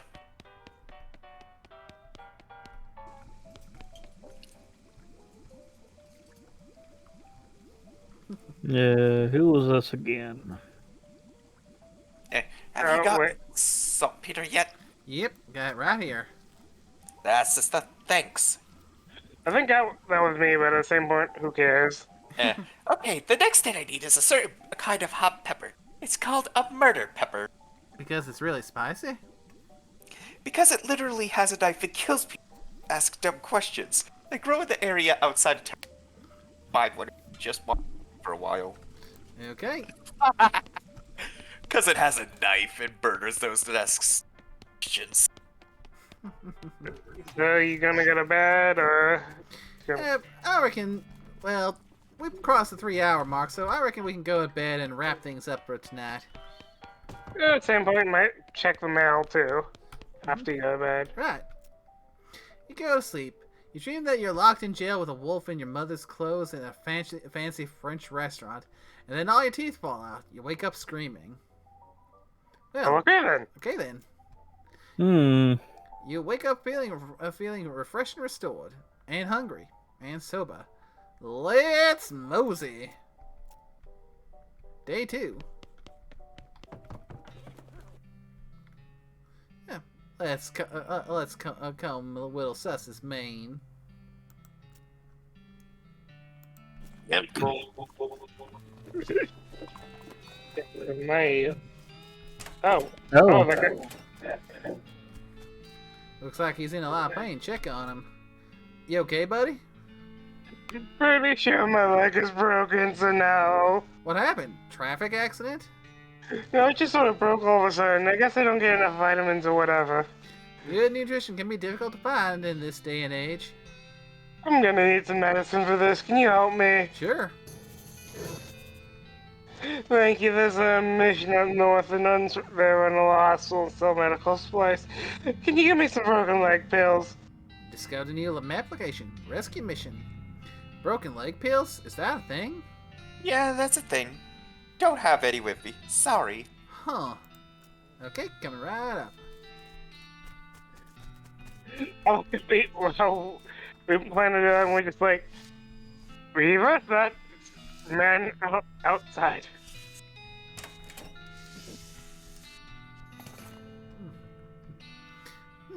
Any mail for me? Yes, actually. Package came for you here, yeah. Ah, package from Rufus. Thanks. It's a package from your younger brother Rufus. He's weird, but he's a sweet kid at heart. Oh! Yeah. You're welcome. Oh, well then. Advanced Beechcraft volume. I don't remember what C is for in Roman numerals. I think that's 100. So that's 109. Damn. Oh, no. Jeez, you really miss that kid. And you miss your parents. You get all nostalgic just thinking about it. Nostalgia mode unlocked an options menu. Sepia tone. Yo, Well, now we can get that. Alright. This is a gee. whole new set. There's a whole set of recipes for ice-cold bean-based desserts. Gives Great Northern Blizzard, a spell which deals cold damage to all your enemies. Includes a chapter about making human-sized or larger automatons and binding them to your will to help with kitchen tasks. Gives Bean Golem, a combat skill which summons a powerful golem to fight for you. There's a poem scribbled into the margins whose words keep shifting and changing. Gives uncanny presence, a perk that provides its resistance against elemental damage. I think we can get ourselves the Great Northern Blizzard. Yeah, I mean, these are all good options. I mean, I don't know, I'm leaning towards the Bean Golem or the Uncanny Presence, because elemental damage resistant would be good. yeah. Especially because of the fire. Mm-hmm. Yeah. Then, the Uncanny Presence is good just because elemental damage resistance is solid. Bane Golem, someone to fight for us. And, yeah, Great Northern Blizzard is a different element and AoE damage. Yeah, because that'll mix well with your dock, so you both do AoE damage. So, yeah, I'm leaning towards the Great Northern Blizzard because, for starters, it'll definitely help with the the farming for getting them all done in a more efficient means, with both me and Doc doing AOE damage. Mm-hmm. So, Great Northern Blizzard it is. You study the desert recipes and practice to conjure up various configurations of frozen beans. You got skill, Great Northern Blizzard. Oh, this one has an AP cost of 4. Oof. It's so worth it. So I might need to level up a little bit just so I can get enough AP so I can cast it. Mm-hmm. Unfortunately, at some point, the book got completely covered in a snowdrift and now it's all soggy and ruined. I hate when that happens. What does the update grade of that spell do? Let's take Check a it. look. Let's see. Bean wall, it upgrades how many hits the wall can take. And, well, More base damage. yeah, the first one does more base damage, so I'd imagine it's going to play something similar to where it's at rank 3, it gets an extra effect, which, like, slows or freezes enemies. Yeah. Check your inventory, could you? First things first, let's pump up gumption a bit, Okay. because we need more AP.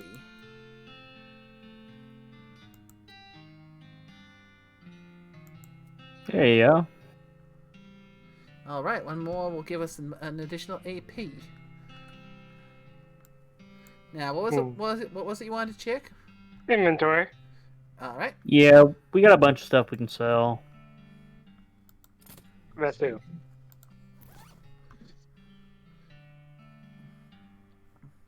It's looking Okay. good. Okay, the roasted cow Ooh. tongue we definitely want to eat, because that gives us a big boost to our mysticality.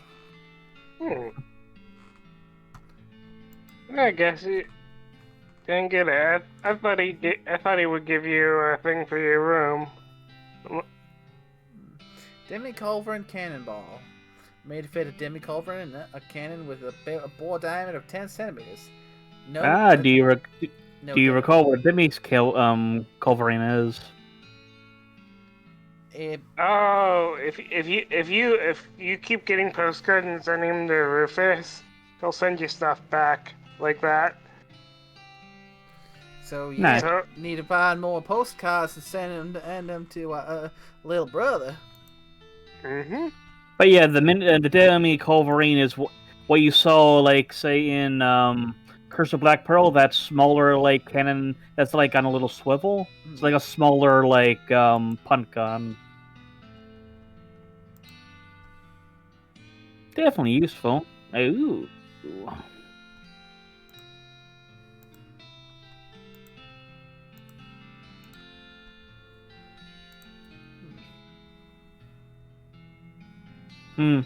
It's a cremated earthly remains of a person. Someday they'll refer to these as cremains, but you will not approve. Leave them alone for now.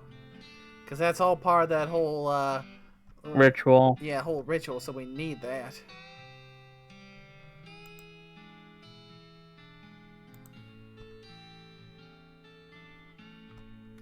Not super lot that is immediately saleable. Suppose we could sell the deputy pistol. We could probably also sell the Desert Gang 6-gun too if we wanted. And we also have the full snakeskin and such. Yeah, but that adds when we apply it to our hat adds 3 moxie. Oh shit. Mm-hmm. So, we could apply it to our current hat, cause What does the hardtack, trauma kit, and the whiskey do? the heart attack is when you eat it, it increases your armor by 5 for the rest of the day. Not bad. Restores 10 HP for the trauma cat. Okay. And military grade whiskey increases your muscle, mysticality, and moxie for 1 by 1 for the rest of the day. Neat. We can probably sell the extra thick leather though. Yeah, that doesn't seem to do anything. So So we have 2 guns and a little bit of leather. yeah. We could probably sell. Oh yeah, we could technically sell the can of beans too. Yeah, but that was Grandma's can of beans. Fair.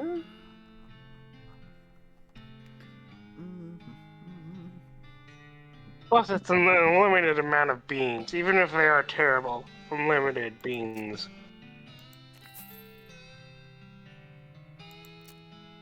Like, tell me that. See, you can't say that's not useful. Fair. Well, there we are. 7:55 now. Okay. So here we've just got the disposable binoculars. Mm-hmm. So if we want to try and buy something, which we'd have to check and see, we'd have to head on out to... Because, let's see... To the Button Willow store. You see a streak of fire blast across the sky and land just over the horizon. You ride to the side of the impact and find a meteor. Pick up the loose pieces. You scour the area around the impact crater. Ooh, you gain 625 meat! That's Nice. a lot of meat. Ooh, we Look might- how meat's your currency, too. All right, so we've got 1,380 meat. So, Ooh, we're a $1.20 short of getting the unlock skill. oh yeah. What? Do we actually have any we can sell? We can afford to sell. Mm,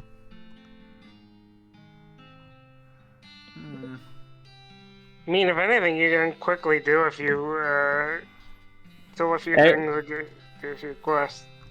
Yeah, we can probably do that because, like, I said, we're not that far out from being able to get them to do lockpicking. Yeah. Plus, don't forget, once we wrap things up, I'm gonna be doing some off-stream grinding, which is likely gonna get a fair bit of bones and stuff that I can sell to push myself up over those limits.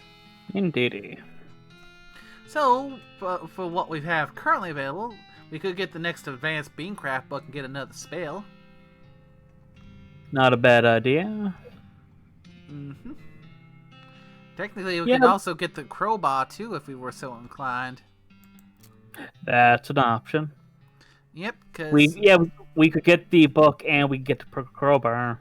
yep, which And a means crowbar. which means that I can use the off-stream grinding to try and get enough stuff for the disposable binoculars. Because we found two spots that we can use them at. One at Fort Cowardice and one in our room in the town.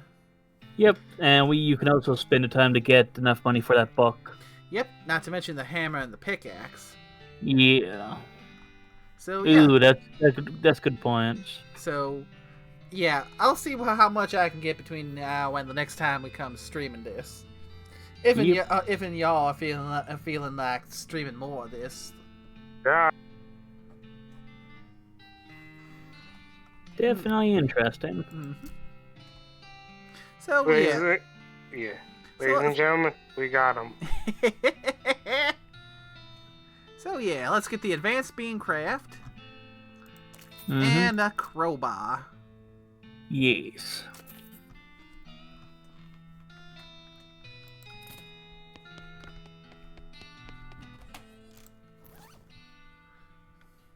Now, let's see what we can get for this one. Okay. This one has butterbean. There's an article about butter and an article about beans, and just juxtaposition gives you an idea. Gives butterbean a spell that reduces an opponent's muscle, mysticality, and moxie. There's a poem scribbled into the margins whose words keep shifting and changing that gives you uncanny presence. We already know that one. And there's use the old bean that temporarily increases your mysticality during the fight. So I'd say either Uncanny Presence or use Old Bean. I'm leaning towards uncanny presence because it was one of those strong ones from the last book we got. Yeah. You read the poem, briefly lose consciousness. You got a perk, uncanny presence. Ooh, we gain a plus 20% to hot, cold, stench, spooky, and sleaze resistance. You've delved into so many occult mysteries that you're only like 80% real at this point. When you come to, you look in the margins of the books and see the poem has been replaced with a crude drawing of you. Horrified, you destroy the book. Just in case. You know what? That's fair. That is completely fair. I do not blame you, Nay. So, I reckon we make one last trip back to Dirtwater just to make sure we have a chance for things to proc for a little save. Oh, you catch a whiff of something that makes your eyes water. You trace it to its source. A vividly colored red shape hanging from a scraggly little plant. This must be the southeast western murder pepper that that fellow at the jewel was looking for. Grab it. Your finger and thumb immediately start throbbing as you pluck the pepper. You toss it into your rucksack before it can do any more damage. But yeah, you don't want it to stab you. Mm-hmm. You got on it. The southeast western murder pepper. Hot. I love how your horse is basically running in a circle. And now I feel like we're going to have to make another little quick run just to make sure things can kind of cycle and save. Fair. Did you find me a murder pepper? Yep, here it is. Ah, nice big one. Now that's the wild. Good going. Okay, so if you're still looking for stuff to do, I need someone to go check my mail. I ordered a new saute cat knife, but I haven't got time to go fetch it myself. Here's the key to my post office box. Got an item, key to P.O. Box 441. Alright. That chef's keeping you busy. Yeah, that chef's keeping me quite busy. Hmm. You find P.O. Box 441, the one that belongs to the chef at the jewel. You open the box, so find a torrent of junk mail falls out to reveal a knife just sitting loose in the box. Even though you're holding it, you're pretty sure there's no such thing as a saute knife. Anyway, it's too thin to use as a weapon, so it's not even worth stealing. Back to the chef.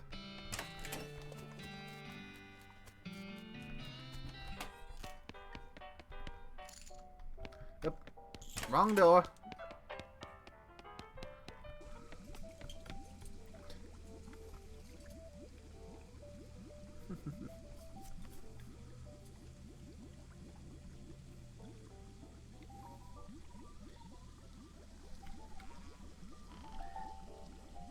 Alright then, here you go.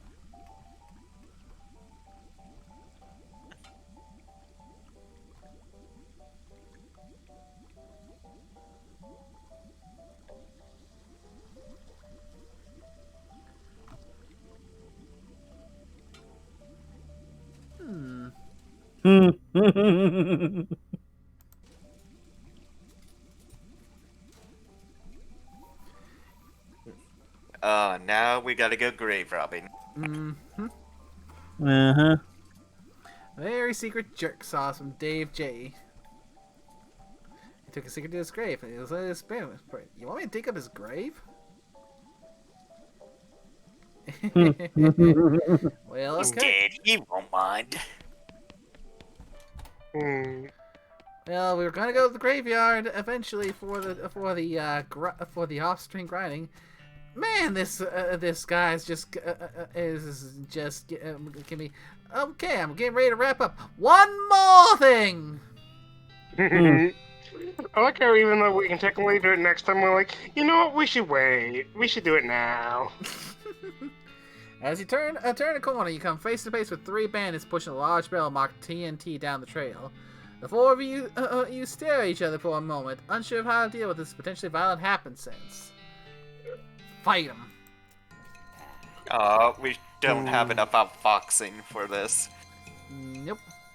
But we do have just enough AP to cast the Great Northern Blizzard and see how this works.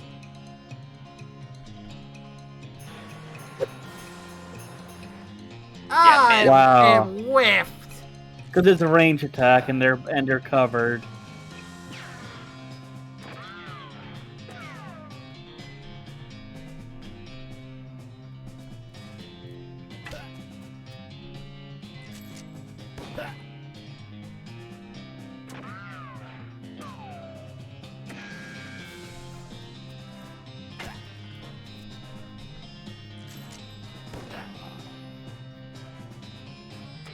Yeah, probably not a good idea to use ranged attacks when their cover is a TNT barrel.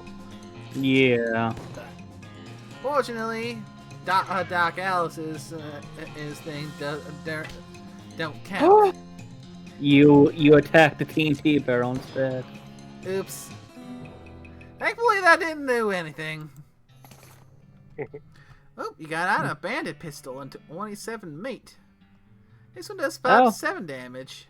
Well, that's good for selling. Mm-hmm. Alright, Dave J. It was at the end.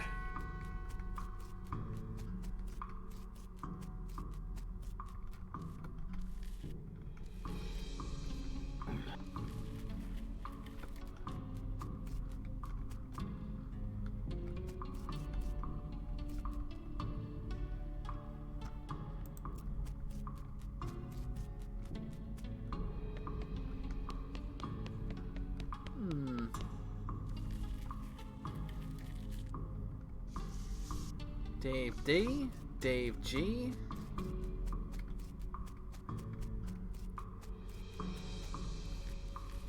Probably the one closer to the screen. Ah, here it is. You dig up the grave and pry open the coffin. Instead of a corpse, it contains a garbage bag? Strange. You reach into the garbage bag and surprise find it's full of pudding. No, it's not just pudding. It's pudding and motor oil. Who would do this? Keep digging. You finally manage to reach all the way to the bottom of the bag and retrieve a sodden lump from the bottom. You unglove the wab and dry it off, then wash your arm in a nearby ditch. This better be worth it. You got Dave's secret sauce recipe. Just combine these ingredients in a small pot, stir, and abracadabra, rap-a-pa-pow.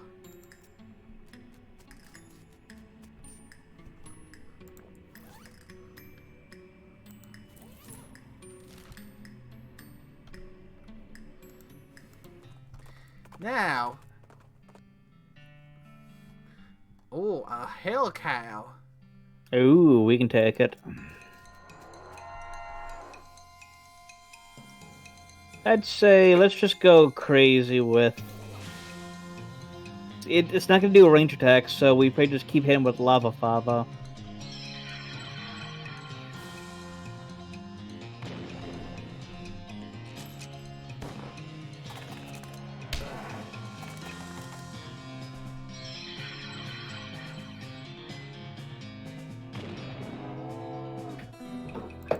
Which means we'll also get to skin it.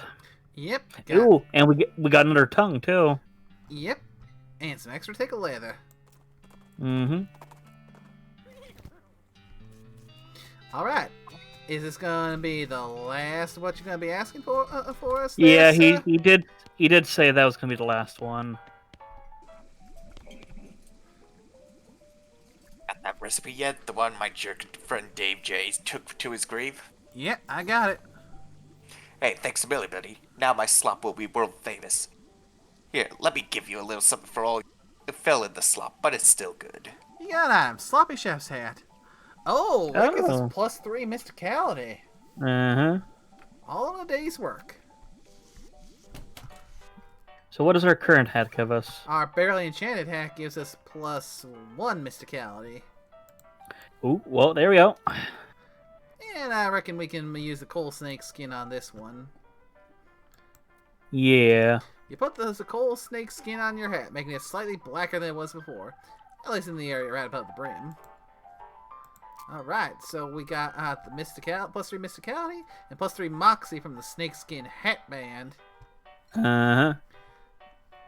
Just further piling things up to make go and make magic do even more damage. Speaking of which, let's add another bit of spell damage with the Hellbender skill.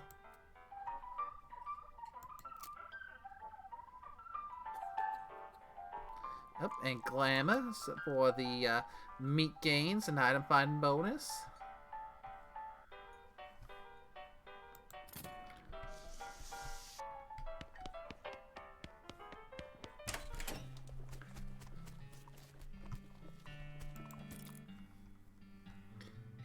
And let's head back to the main menu now so we can wrap things up.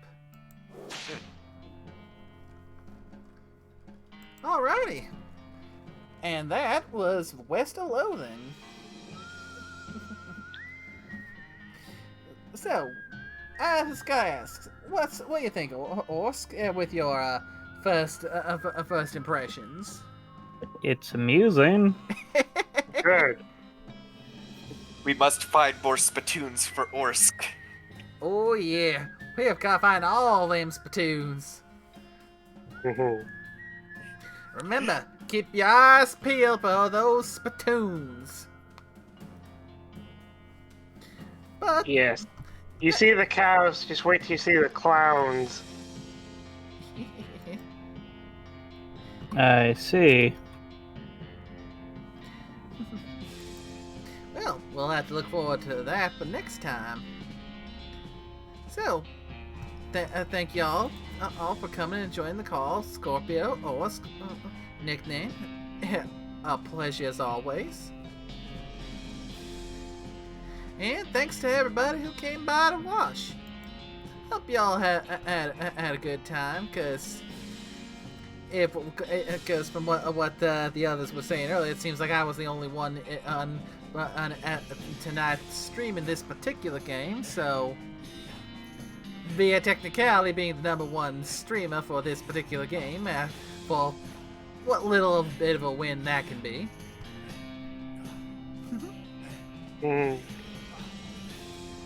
And until next time, y'all take care now. Bye-bye.